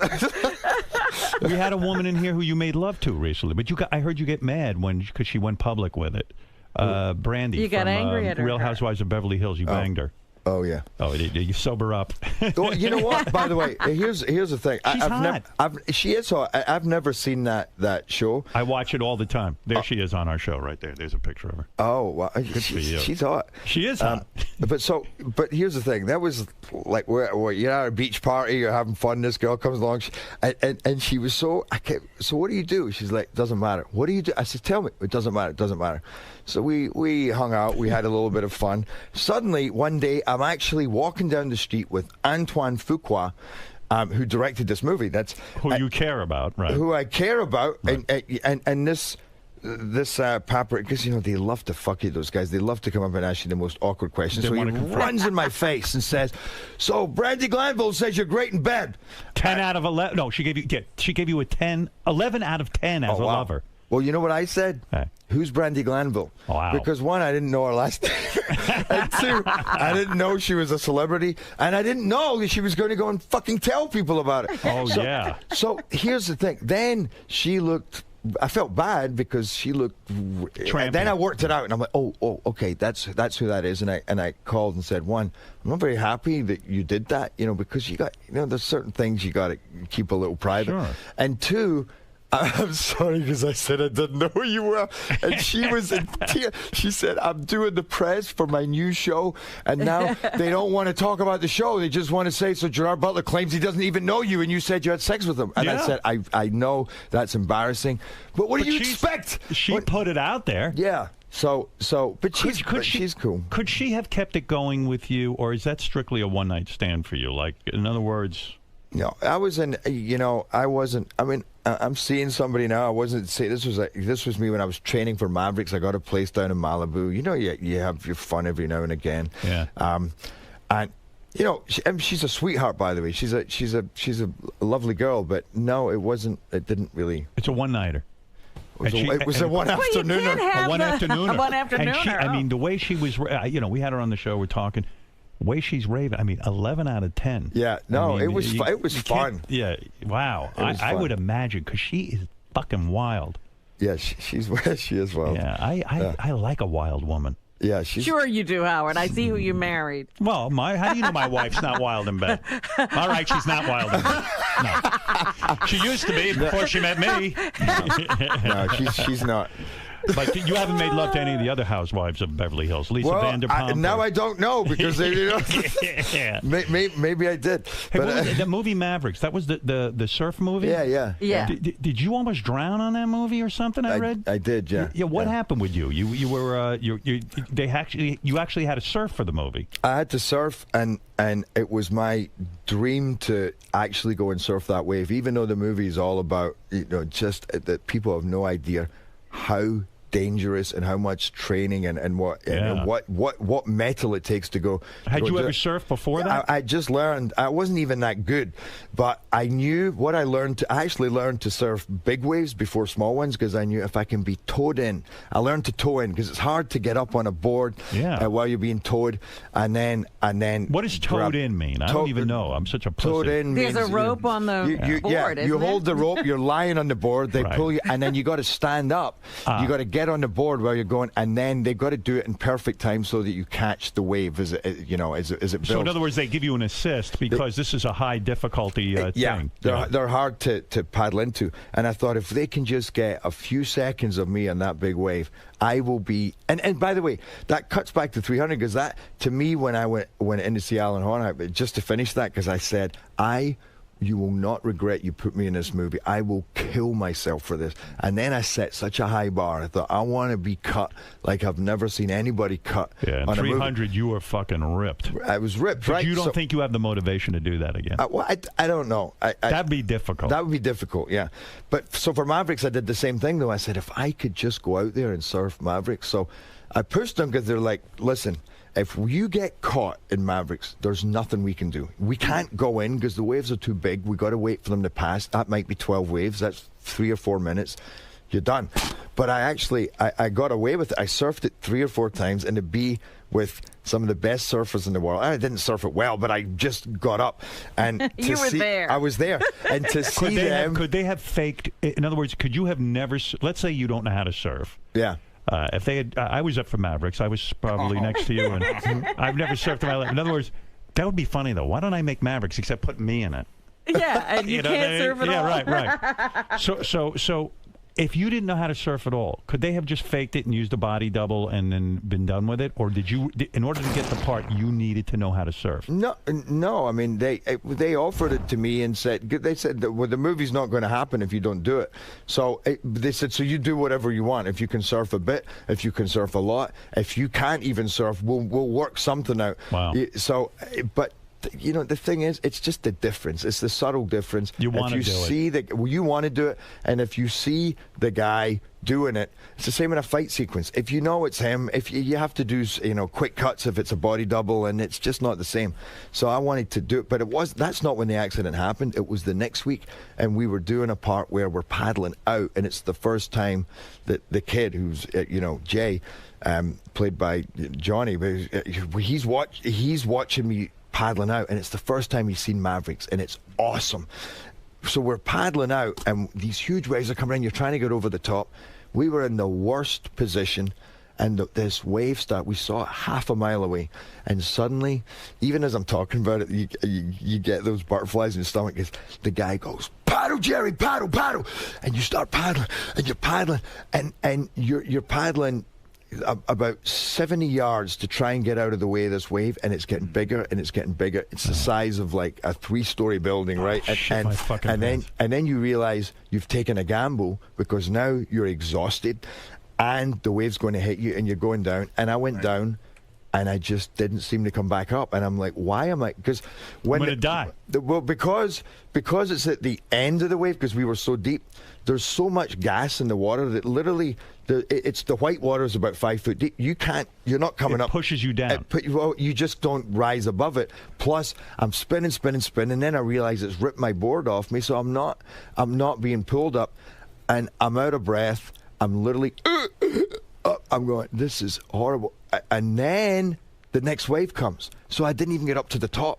So then I knew. Did you think you were going to die? Then I started thinking either I was going to die or that they would hopefully find me and revive me. Because the guy who filmed this, by the way, he's been revived 3 times. Oh, my God. And he's now in a wheelchair because then he got the bends after shooting this. Oh, no. Yeah, he was down like 120 feet and one of the other divers got into trouble and he had to, in fact, what the do guy. You mean he's in a wheelchair for life? Well, it looks. You mean when you get the bends, you're in a wheelchair? I mean, he was paralyzed completely for a month. Now he's got some movement back, but because he went so far down. Because he was so far down, and he had to come up too quickly because one of his colleagues got into trouble. So he was actually saving his colleague. This guy's amazing. I love this guy because, after I came out of the water, he filmed me, even though I'd almost drowned, and I'm like, and my head was.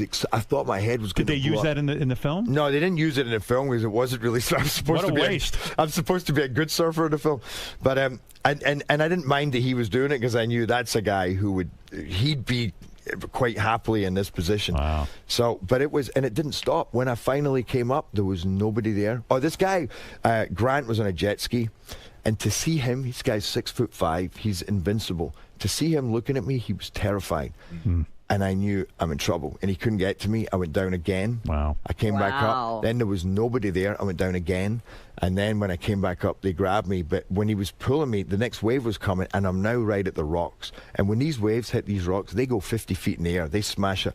So they had to get me out of the way. But the water's now going over my face because he's holding my hand, pulling me, and I knew if I let go, I'm dead. Oh, man. But I can't breathe still because the water's going over my head. So, and that was about a good 200 yards pulling me around the side. Imagine dying for that movie, it's so crazy. Like you die for a movie. That's what I started thinking is it went from, okay, this has become a story, amongst us. Then I'm thinking, oh, my God. This is now becoming a disaster. Like they're going to, And there are dudes that die on movies. Yeah. Look at what's his name? Who had his head chopped off with that helicopter blade. What the hell's that guy's name again? Vic Morrow. Vic Morrow. I mean, shit happens on these movies. They don't know. You know what? With these action films, they're asking you to do more and more crazy stuff. Yeah. You don't know what the hell's going to happen. You don't know. I mean, there was a movie not that long ago when I think about 12 stunt guys died in a helicopter Yeah. that hit That's what I'm talking about. You got to be careful. Yeah, you got to be careful. I Hey, never mind that. Tell me about your small penis again. No. So you mentioned you're going. First of all, the last time I saw you, right after you saw us, you went into rehab. I didn't know just after that? Yeah, just after. Right. You Right. completely I concealed was that like, from he me. looked fine. No, I was fine until I came in here. Is that what did it? You went on drugs after you. What happened? I thought when I talked to you, you were sober. Are you a sober dude? I mean, I don't drink. I don't drink. You don't, yeah. And I don't really mess around with drugs like that. But it just it was talking about movies and injuries. It was. I've been in a car crash in movies where I hurt my back. Then I was doing a fight sequence in Coriolanus with Ray Fiennes when the same issue, it went out really, really badly. For back pain? 4 months, I felt like somebody was sticking a spear in my back. I made a whole movie feeling that every day, and there was nothing I could do. Every night I had they a put you on chiropractor. pain meds. So I started on pain meds. And, Oxy? No. What were you doing? Aspirin. Heroin. Heroin. That'll get rid of the back pain. He was doing aspirin. He got hooked on aspirin. What I were had you a doing? morphine drip right into my arm and a colostomy What the bag. hell were you doing? No, just Weed? No, just Vicodin. And to be honest, I wasn't even. Do you know? I just Vicodin doesn't get me high though. No, I wasn't Well, you really don't getting take high. But it was just, 500. One night I was with some people and I took a couple of Vicodin and drank, which you're not supposed to do, and I still didn't get that good a buzz. Oh, that's, by the way, I don't drink, but there was an amazing documentary on CNN about the amount of people who die by mixing alcohol with pain meds and other meds. Yeah, it's dangerous. It's thousands every year. They go to sleep, their heart stops. Right. But how were you taking the Vicodin? Cutting it up and snorting it. No, I'm joking. Just taking it. No, just. How much were you doing? No, I mean, actually, not. By the way, by the time that I went into, I really wasn't doing that many. I went into it was like a pain program. It was the doctor there was amazing, and they use qigong, so he barely touches you. And they go by energy lines, and what also is they teach you this philosophy where you know that stress is related to pain. So you have genuine injuries, but the more stressed you are, the more pain you feel, the more and the more down you get caused by the pain, then the more pain. And So then you weren't like a real drug guy. You really had a problem with this pain med. No, and it was amazing. How long were you there? Like 20 days, 23 days. Were you there with some hardcore drug people though? I was surrounded by some crazy people. And were you like going, hey man, I'm not that. I'm just doing some Vicodin because I got a back problem. No, I'm in. By the way, honestly, the program that goes on in there, you got to stop. You look at your life. You sit listening to other people who talk about their life, and it is amazing. It's such a bonding experience. I wish the name wasn't rehab because it's actually a kind of a spiritual thing. You're with people from all different walks of life. Well, sometimes you get caught up in your life so much you don't reflect. You do, and I try not to, but I absolutely 100% do. Is the food good? I mean, yeah, it was. It's kind of like summer camp. What you're Do telling they have special facilities, a good spa? But you know the crazy thing is you're not allowed to talk to women. Right. Like in between, you're not allowed to talk to women. It's so funny because all the women want to talk to me. Right. You know, and they're coming crowds. I'm surrounded, and then the staff tell me off, and I'm like, I can't believe I'm being told off. You know, Right. you know who I am. You're breaking all the rules. Yeah, I have a small penis, but it's thin. So are women slipping notes under your door and stuff when you're in the rehab? Actually, I did get a note slipped under my door.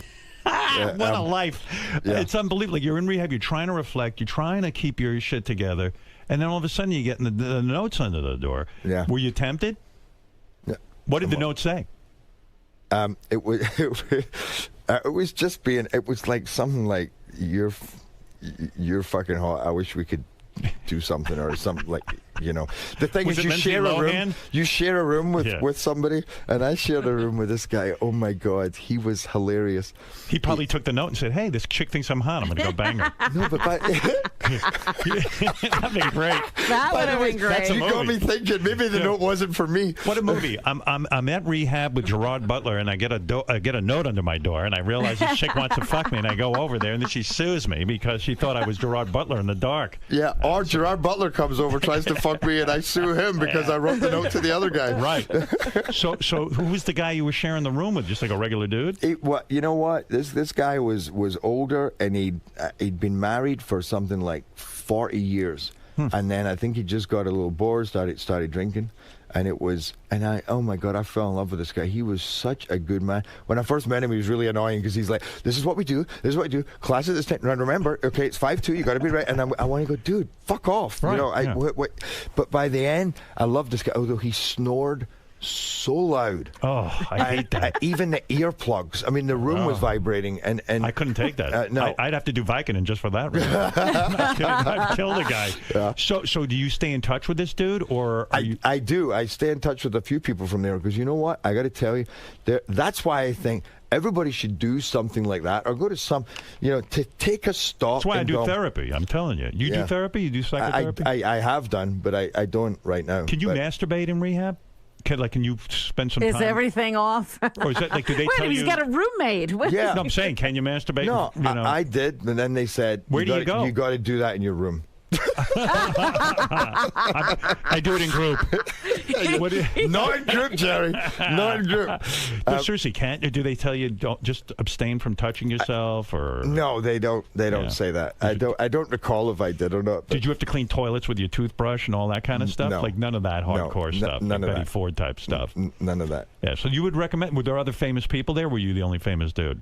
No, there was a couple of other famous people. I'll tell you who was there. Fun. No, I'm joking. Yeah, please. Just give us a list of the names. Give us a few names to make it really good. Is that fun, though, as a celebrity, to see other celebrities there and like you're all kind of bonding? I mean, I would imagine that's great. Yeah, it's cool because you know what? Well, especially for me, I to be honest, I could have gone in there saying, "Hey, I don't have a big issue." But I didn't. As if I'm here, I'm going to use this experience because you learn so much. You come out, you understand yourself so much more. You're inspired by. So why not continue? Why did you You're go? right. By the way, that's why I kind of wish. I was doing some group. Have you ever heard of that book? Is it Power Against Force or something, where the guy talks about the energy you have if you're around a room of people meditating? Literally, it gives a vibration, and they say that Jesus operated on this 650 or something. Mother Teresa, the Buddha, and the emotion of jealousy and fear and anger is like 100. And they But say. Wasn't there some story about? Didn't you go to Israel and then you were like you came back and you thought you were Jesus and you could make fire come out of your hands? What? Wasn't there some story like that? Yeah, but it was fire come out of my ass. I realized you got to fart and light it. No, but, you know what I'm talking about. Didn't you go? You had some spiritual experience. You went to that. What is that called? No, it was India. Yeah. It was India, and I'm very. Well, I haven't been doing it so much recently, but I was big into meditation, and I went to India. TM, Transcendental Meditation? No, just meditation. Okay. I've never done transcendental, but I met this monk in LA, and he told me this amazing story as I was there going, well, look, this is what's wrong with my life, and he said that he was at this school. This school was amazing. They closed this school because this kid one day, they say that this kind of that he had this spiritual experience and he passed it on to one of the other kids. Then all these kids started having these out-of-body experiences. They were literally calling their parents saying, you went here today, you were wearing this is what happened. And all this crazy stuff started happening. They closed the school and started this temple. It's called the Oneness University, and it's all about... Oneness? Oneness University. And... So you go there, and it was a one-on-one, and they teach you about their kind of philosophy. And their philosophy is absolutely accepting where you are in every moment. And that is your ugliness. You say, I'm jealous right now. I'm angry. It's not about... Being in touch with your emotions. Being in touch with your emotions. And, rather than, I'm angry, but I shouldn't be, because that's what's frustrating. It's like, if I'm fucking angry, I'm fucking angry. Let it out. There you go. Right. If I'm jealous, I'm jealous. And it's about absolute acceptance. But what they did every day was they gave you these blessings. So they'd sit with their hand in your head. And at first, I'm like, all right, this is dumb. What are they? You know, I felt like an idiot. About 3 days later, I start feeling this tingling in my head. Every day they hold your head, and you start your head 2 or 3 times with an intention, so that whatever you've been talking about, they get, with that intention of learning that lesson, they start giving you this energy. And through passing that on, they say you can eventually pass it on, but you got to go through this ritual. I know this sounds crazy. Trust me, I thought so too. I was going to say, you're going back to rehab after this visit with us. Yeah, energize me. So wait a second. So your head starts tingling. You get this tingling, and it's in exactly a certain part of your head, like just up here. And they explained it because they were working with some top neurosurgeons who explained the gland that it's affecting. And then what happened was you go through this ritual, and then you learn to start giving them. So I came back. I literally started giving blessings, and everybody I gave it to my girlfriend at the time. Of course you did. And it was so, but she literally went straight to the toilet and threw up. Wow. But then she felt amazing. Awesome. You know, so in other words, you you. came back from this experience, and now you were a healer. And you started laying hands on people. Yeah. And they threw up. Yeah, right. But what was the thing? You started to think you could shoot lightning out of your hands or something? No, you're just putting your hand on your head and you're passing an energy. You're Touch passing my head. I want to see if I throw up. Give Howard a treatment. Give me a treatment right now. So are you still Blessing. are you still treating girls? No, I don't. It wasn't It's just weird treating a guy. Isn't I it? think not. that you It's need not- to have it's- more education before you start treating people. That's what happens in Hollywood. Somebody goes for a 2-week course, and right away they're teaching. Right? They skip right over. I know. being a By the way, student. I know you. Yeah, I mean, I'm setting myself up for a big laugh here. But by the way, it was. I mean, I did it a lot, and it was amazing. There was just one girl said. She said, I've never done, she was off suddenly doing charity work on Easter. She was working with these kids. She says, I feel so energized. Wow. I had a blessing years ago from a guy, and he sat in a room, and I waited for him to start. He was a Brazilian guy, and I heard, this guy's amazing. And he sat in a room, and I sat there, and half an hour later went, we're done. And I'm like, what, that's it? And I thought it was bullshit. Right. Within 2 days, I'm like, I hadn't felt that happy or that energized or life suddenly. I had no issues. I just And felt, what does he do? He just stands there? he just stood there, but it was this kind of, focusing on you and passing. Maybe it was that guy. Maybe it was that guy What's that guy, I went to Robin? see. Yeah. What was his name? This fucking guy goes in a room and he stands He there. stares there. A lot of people And he do. stares at you. And he stares at you. I yeah, said, that's the gig I want. But he was in London. He was a Brazilian guy in London. But I mean, a lot of people. I got to tell you, even my buddy who's a director, he went to see this the spiritualist, and the spiritualist said, you have an incredible power in you, and you don't even know it. And he started healing, and in fact, he healed me once on my back, and he got sick for 3 days. I mean, he really got sick. I mean, coughing, and Does your back still hurt? Sometimes it All does. right, I'm going to Sometimes. talk to you off the air, and we're going to get rid of that. He has a healer for you, Yeah, too. you don't need to heal. I got the real deal. Yeah, I'm going to talk to you. Yeah. You need help. I'm not kidding. Hey, Yeah, so it's actually not as bad as it was. So I mean, it doesn't. I mean, it just. I don't know many people who don't get some kind of back pain from time to time, but when he did that work on it, I couldn't believe the difference, and he's helped. So my buddy hadn't trained for 2 years. He put his hand on his shoulder. He got sick after that as well. My buddy went to the gym next day, was lifting weights. In fact, he's in the back room. Dr. Freddie boy. You're going to learn about it from me, Dr. John Sarno, and you're going to be fine. Oh, I know that. I know that. That's going to be it, and that's going to be it. Hey, so you're dating some new hot chick I saw on the paper. Yeah. Look at you, model. Actress, actually. She just made a movie with Jude Law. She just did a couple of movies in Italy. Love? I'm in deep like. You're in love. No, she's amazing. She's amazing. Is this one going to last? Uh-oh, look at him. He's starting to blush. Yeah, what's going on?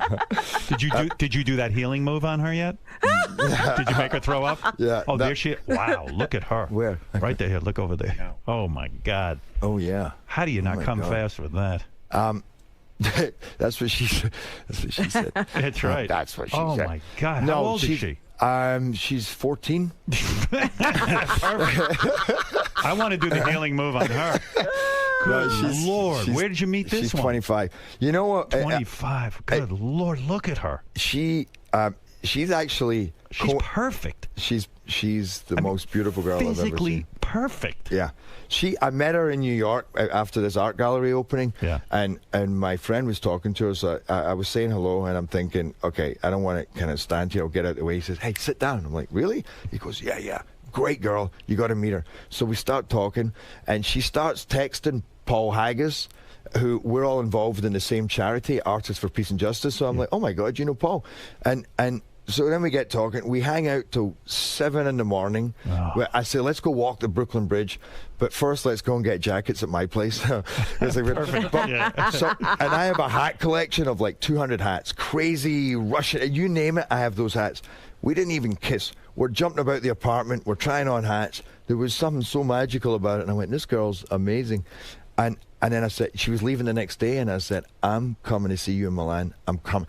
And 3 days later, I was at her door in Milan, and she freaked the fuck out. She was on her phone. She's going, she's on with her assistant, and I knew she was Let me saying, get this straight. You met her where? In New York? At a gallery opening. Where was the gallery? No, it wasn't. It was a gallery, but it was the after party after the show. Is this in New York? Yeah, it was my friend's place, the Derby, which is a great place. You meet her. How come your friend wasn't banging her? The guy who she was texting. How come he wasn't? He has a girlfriend. Right. So and he was just friends with her, but she doesn't live here. So she'd been visiting. So what is she? She's modeling in Milan or acting in Milan. So she goes off to Milan, and you just say, I gotta be near her. Well, yeah. Basically, you had this amazing night, yeah. no sex. It was just trying on hats and walking the Brooklyn Bridge till 7 in the morning. Yeah, no, we never made the Brooklyn Bridge. At 7, really? I'm like, 7. It was like, all right, who are we kidding? No making out, nothing. No, not even a Why hug. not? That's your move. Yeah, I know, but it didn't. I thought it was very rare, but I'm like, I don't need that right now. Right. Yeah. So you hung with her. Does she speak English? Yeah. She's good at it. She speaks 5 languages. Wow. Yeah. She speaks 5 languages, and you're trying on hats. You're doing that whole move, like you're playing it like, hey, I'm not even gonna have sex with you. This is like, I just want to see if we have a friendship. That's the best way to play it. Then she leaves. Yeah. And you're texting and shit, and she's in Milan, and you go, fuck it, I'm gonna get on the plane and go. Like, that's very Pretty Woman stuff. I mean, you get on the plane and you fly to Milan. Yeah. And then when she sees that you've made this effort, that's when you bang her, right? You're the man. Yeah. Yeah. No, good for you. So, no, we spent 3 days in Milan, and we didn't. We're both pretty paranoid about, because we just were hanging out, about paparazzi. And there's a lot of paparazzi in Milan. Look at that picture of her. Oh my God. Are her boobs real? Yeah. Wow. Are you serious? I don't know. I've never touched them, but I mean, yes, you have. She's like a D cup. By the way, me too. After all that Coca-Cola. Oh. But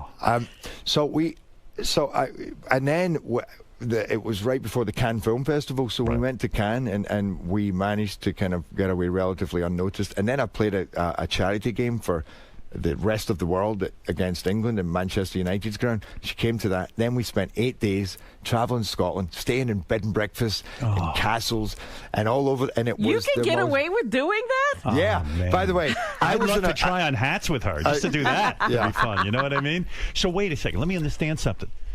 Knowing your reputation, has she laid down the law to you? She said, hey, look, son, I'll go out with you, but if I find out you're fucking around, it's over? Has she ever said that to you? Because you'll screw this up. Yeah. She did say it. I don't think she had to. She knows you're into her. Yeah, she knows. You think you'll marry her or something? No, I don't. And you're not in love Take with it her? easy, Howard. This is me you're talking to. Take it easy. Is that going to be your life story, though, you think? Do you think you'll ever find that great love? And are you ever going to be monogamous and really settle down? There's no way, right? Yeah, no, I can't even say that I can totally do that. It's hard for those words to come out of my mouth. No, yeah, I can. You don't want to have kids, huh? I do want to have kids. Yeah. I totally want to. I'd love to have. What's a good age to have kids? Like 60 years? Yeah. Yeah, Steve Martin's like 67. He just had a kid. Is that right? Yeah. Yeah. You can wait. That's a little young. Yeah. That's what I thought. I want to. Yeah, I mean, some people say they want to have kids younger so they can play basketball and all that. One, I can't play basketball, but two, what a great excuse that you can't. You save the time because you only have your Zimmer frame or a wheelchair. It's like, I'd love to. but now I can get some work done. But you see why you can't? You'll never be able to settle down because, like, look at her. And then around the corner there's going to be someone even hotter. I mean, it's how the hell are you ever going to settle down? It's insane. No, but and look how easy it is for you. Is like George Clooney a model for you? Is that what it is? Like hell you yeah, say, he's a look model at for George. everything. George never settled. You know takes George? the plunge. Yeah, I know George. Yeah. He's George is a great guy, and he certainly seems to be pretty happy with how he lives his life. Every year he changes models. By the way, the way I see it is what it is. I would love to settle down. I'd love to have kids. I really would. If that happens, that's great. If it doesn't, then I'll just go with again. It's about acceptance. Right. Whatever. So what do you think? I mean, what's going to go on with this girl? She's going to move in with you or what? I don't know. I mean, she traveling? When I met her here, she was checking out acting schools, right. and she was talking about going to Lee Strasberg, and she still wants to do that. It's now whether she's going to come over to New York or to L.A. You know what, though? In a way, though, you have so much free time in terms of, like, you're here doing promotion. She's somewhere. You're probably not going to see her for a few weeks. You could feasibly get into a seductive situation with somebody else and bring her back and try on hats with her. You know what I mean? It's like it's got to be constant temptation for you. I mean, you go to rehab and chicks are slipping notes under your door. Yeah. You know what? By the way, this is like, that's so fun. When you've had that for a few years, honestly, it loses its appeal. I have been such a bad boy in my life, and there's times where you go, this is fun, but it's the same old, same old. So it loses its appeal. I'm not saying that I'm perfect, but definitely not saying that. But Robin is. She says you're perfect. Perfect. Dude, it's unbelievable what's going on with you. Listen, the new movie, let's talk about that for a second. Gerard Butler is in Olympus Has Fallen. Now, understand what this is. This is an action film. I can't stand these Les Miserables. I won't even watch that. He did a musical. Oh, did you? Phantom of the Opera, I did. Yeah. I've seen that. Yeah. Yeah, that's all right. Yeah, it's all right. You get laid in that one, at least. Not really. Yeah, but yes, she you was do. asleep. So what? Didn't you just party with Mel Gibson in Miami, I read? You and a bunch of guys were there. Yeah, Who was there it? was It was you, Leo DiCaprio. Bradley Cooper. Brad Cooper. Who else was down there? The chicks must have been like flocking to this table. Yeah. Was it weird hanging with Mel with all his bullshit? No, Mel's cool. He was? Oh, I got to think he's tell a you. dick. Really? That's all hype. You're saying he's a good dude? Like I could hang with him? I swear to God, he's a really funny, super sharp. And I was surprised. Just like we all have. I'm a nice guy. Right. I make mistakes. I say dickish things, you know. Right. But at the time that I've spent with him, I was really. I was really impressed. I think he was a good, solid individual. Because he can get crazy anti-Semitic, but you're uncircumcised, so he probably liked you right off the bat. Yeah. You know This is no heeb, right? There's no heeb here. No, he's an amazing guy to listen to. He has an incredible mind. But yeah, I'm not saying What's that? So you dug him. I dug him. Yeah. Right. Yeah. Jonah Hill was part of that too. Jonah Hill was down there. So you getting a lot of girls too? No. Don't like, ask who's me the those king questions. bee when it's is it DiCaprio? It's Leo, right? Is it Leo? Yeah. Is the ringleader? Probably Leo, not a ringleader, but Right. you know, He's the wherever head Leo guy. goes, there's Right. generally 600 women around him. Yeah, And, he's the man. But you know what? He's another guy. He's a very impressive individual, man. He knows what's going on. He's so smart. He's so clued in on life, and he's a phenomenal actor. Do you get jealous of him and his career in the sense of, like, when you're all hanging out, like, do you all sort of like try to figure out where you are in the totem pole of show business? Like I said, I've always tried not. That's such a kind of negative, worthless energy. Right. I'm not saying every now and again you don't think, oh, I wish I'd done that, but I feel if you're going to think that about other people, it's only going to come back and bite you in the ass. So no, Right. If somebody's talented, I want them to have every bit of success. The Jeremy Renner's, the Tom Hardys, they're awesome. But do you get into like a mental competitiveness with them, like sort of like, this sounds weird, but like if I'm sitting at a table, I'm like, that chick went over to him, not me. Like do you start to kind of like when women come over, like Leo got like 5 women walking over to him, you know, and I only got 2 or something. And you start to judge your own worth that way? No, because you know what? I'm happy that 5 women are going over to him and only 2 are coming over to me. Really? But yeah. Can you be happy about that? Isn't that sort of like you're judging your mojo? I got to tell you, when you have a bunch of women coming over to you, it sounds like a dream come true, but in actual fact, it can be a huge pain in the ass because sometimes you're just trying to have a conversation, right. And every time you turn around, they're waiting for a chance to jump in. Often the things they do are kind of... I'm amazed at women. You know, listen, guys get a hard time all the time. We admit we're pigs, but women don't admit that, and yet what they will do sometimes to shit on each other to get in there, you know, it is... When you go out on the town with these guys, who pays the check? Is it Leo? Because he's like sort of the ringleader. And I don't want to say ringleader, but he's sort of the... Who paid the check that night? No, that was our. None of us did that night. Because they comp you all the booze? They kind of pay you to be there. We were all down there, kind of for something, and it was all sponsored. Open bar? Open bar. Open bar and all that Free pussy. Coca-Colas for me all night. And you're seeing that girl, so you can't fuck around, right? I mean, like those guys, Wow. That was tough. You guys should have gotten Mel to pay for everything, because Mel's got to pay. I mean, hey, Mel, you want to hang out with us? Well, there was nothing to pay. Well, if there had been, even a dinner, you go, hey, Mel, you know what? Let Mel pay. Your career is in the shitter right now. You pick up the fucking tab, asshole. We're helping you here, you know? He wants everyone to like him. You don't need that aggravation. Listen to me. What a life. What a life. For who? You. Oh, for me. What am I doing? Does I'm doing anybody AGT. Is there any water or something in here? Here, I'll give you some water. Yeah. I was sitting there thinking, Howard, his life is like The Bachelor. Thank you. Yeah, you're The Bachelor. You ever watch that show, The Bachelor? No. And it's unbelievable. Like it's like 40 chicks all trying to win over this one guy. I should go on that. Yeah. That sounds fun. Listen, I could talk to you all day. I mean, you got some life. We just talked for an hour and a half straight. No, we didn't. Did you know that? Yeah, it's 9:24. We started at 8. My God. Wow. Huh? Well, I feel like I've been on here for 5 minutes. Let's go back to your place and try on some hats. Come on, man. Just two dudes. He really doesn't want to try on hats with you. Oh, I see. Yeah, you know. That's Did you think I meant hats on your head? I see. Like Jimmy hats. So, it's funny, it's, in a relationship when it's going great and you first meet a girl and you're up till 7 in the morning trying on hats and doing all kinds of stuff. And then there comes that time where everything goes wrong and you go, how the fuck did I stay up with her till 7 in the morning trying on hats? Yes. Let's hope that doesn't happen. Yeah. I hope so too. We've had our moments. We've had our moments. You have already? Good Lord.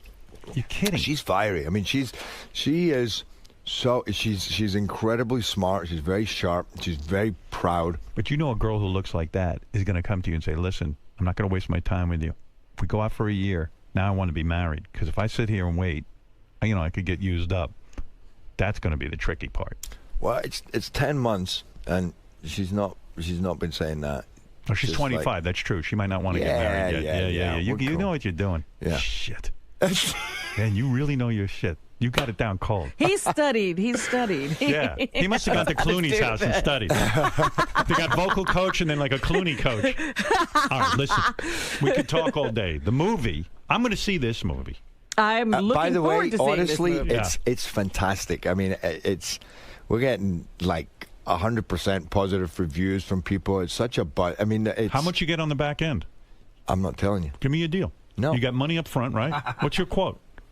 I'm not telling you. What do you mean you're not telling me? By the way, you're like the only man. I can't believe how much I do tell you, but I was literally about to tell you, and I'm like, no, wait a minute.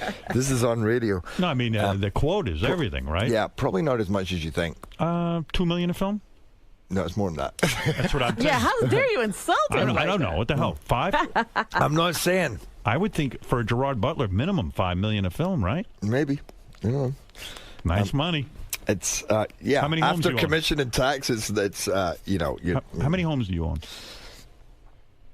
Actually, 4, but 2 Look at are you. 2 are small. Yeah, and then my parents' land in Scotland. They have the house, I have the land, so I can still kick them off even though it's their house. You own your parents' land. Oh, it's my mom's 70th birthday today, by the way. Happy birthday, Mom! She's in Florida. Look at her. Yeah. Boca Beach Club? No, it's she goes to this with my stepfather every year. Check this out. My mom has they wanted to go for 2 months a year. They've been doing it for about 5-6 years now. Yeah. They go to this place. It's called the Villages, and it's like everybody over 65. They have every club you can imagine. Century Village.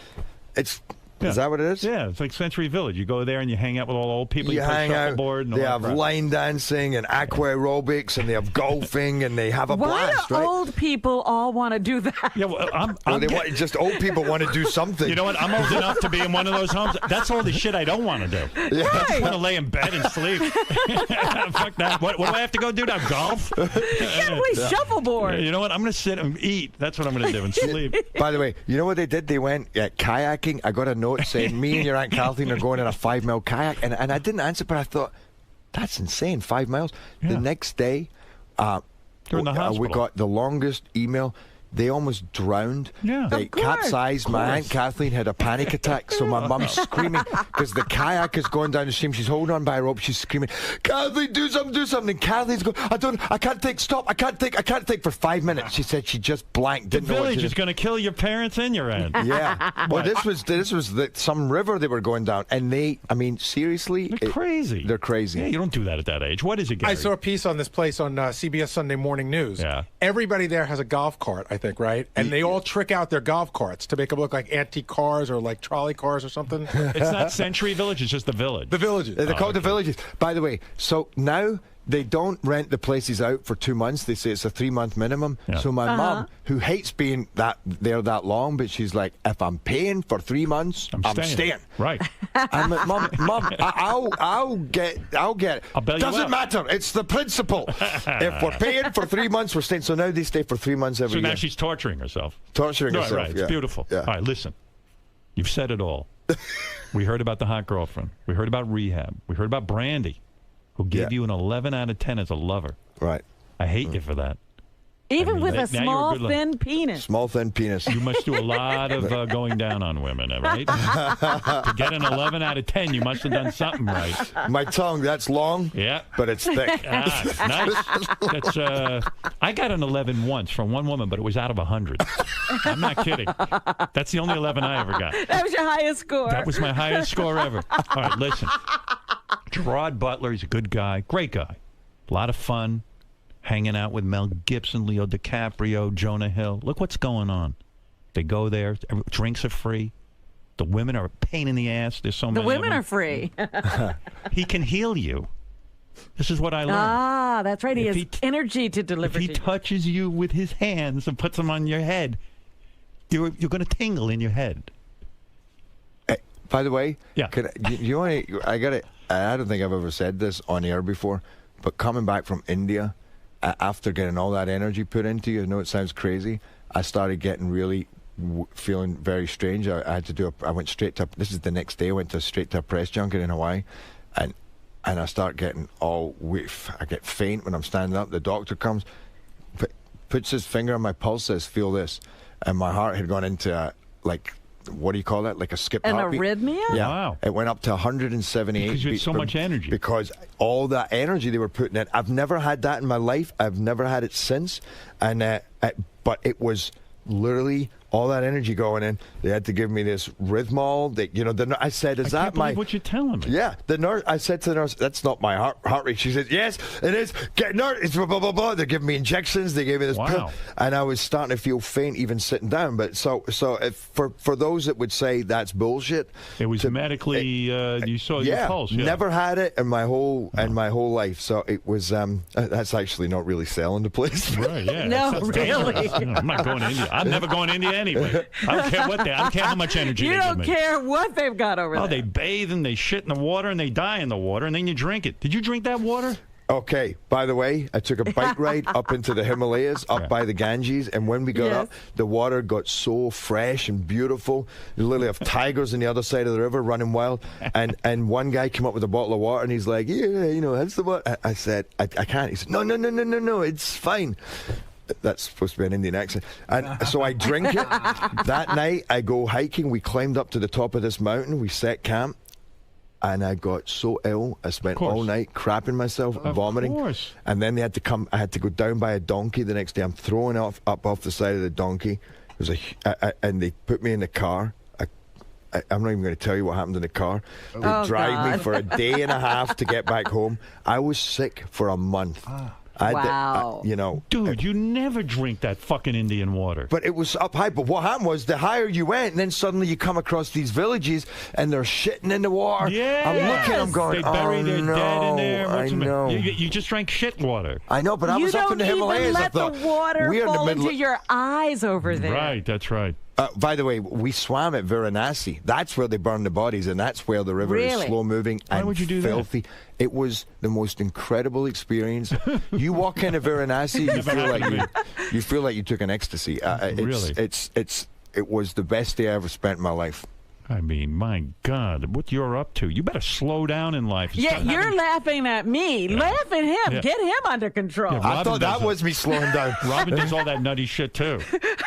I stay home. All right, listen. All right. Look, we could talk for another 2 hours just to hear what happened in the car in India. Yeah, really. You were shitting your Can't pants. even imagine. What happened? You passed out and 3 women jumped you and made love to you? Some horrible thing like that? I can't even imagine. Man. Man, I got to hang out with you and Leo and all those other. Oh, we got to hang out sometime. Yeah, you're not I kidding. love you. You're awesome. I'm coming over and trying on hats at the very least.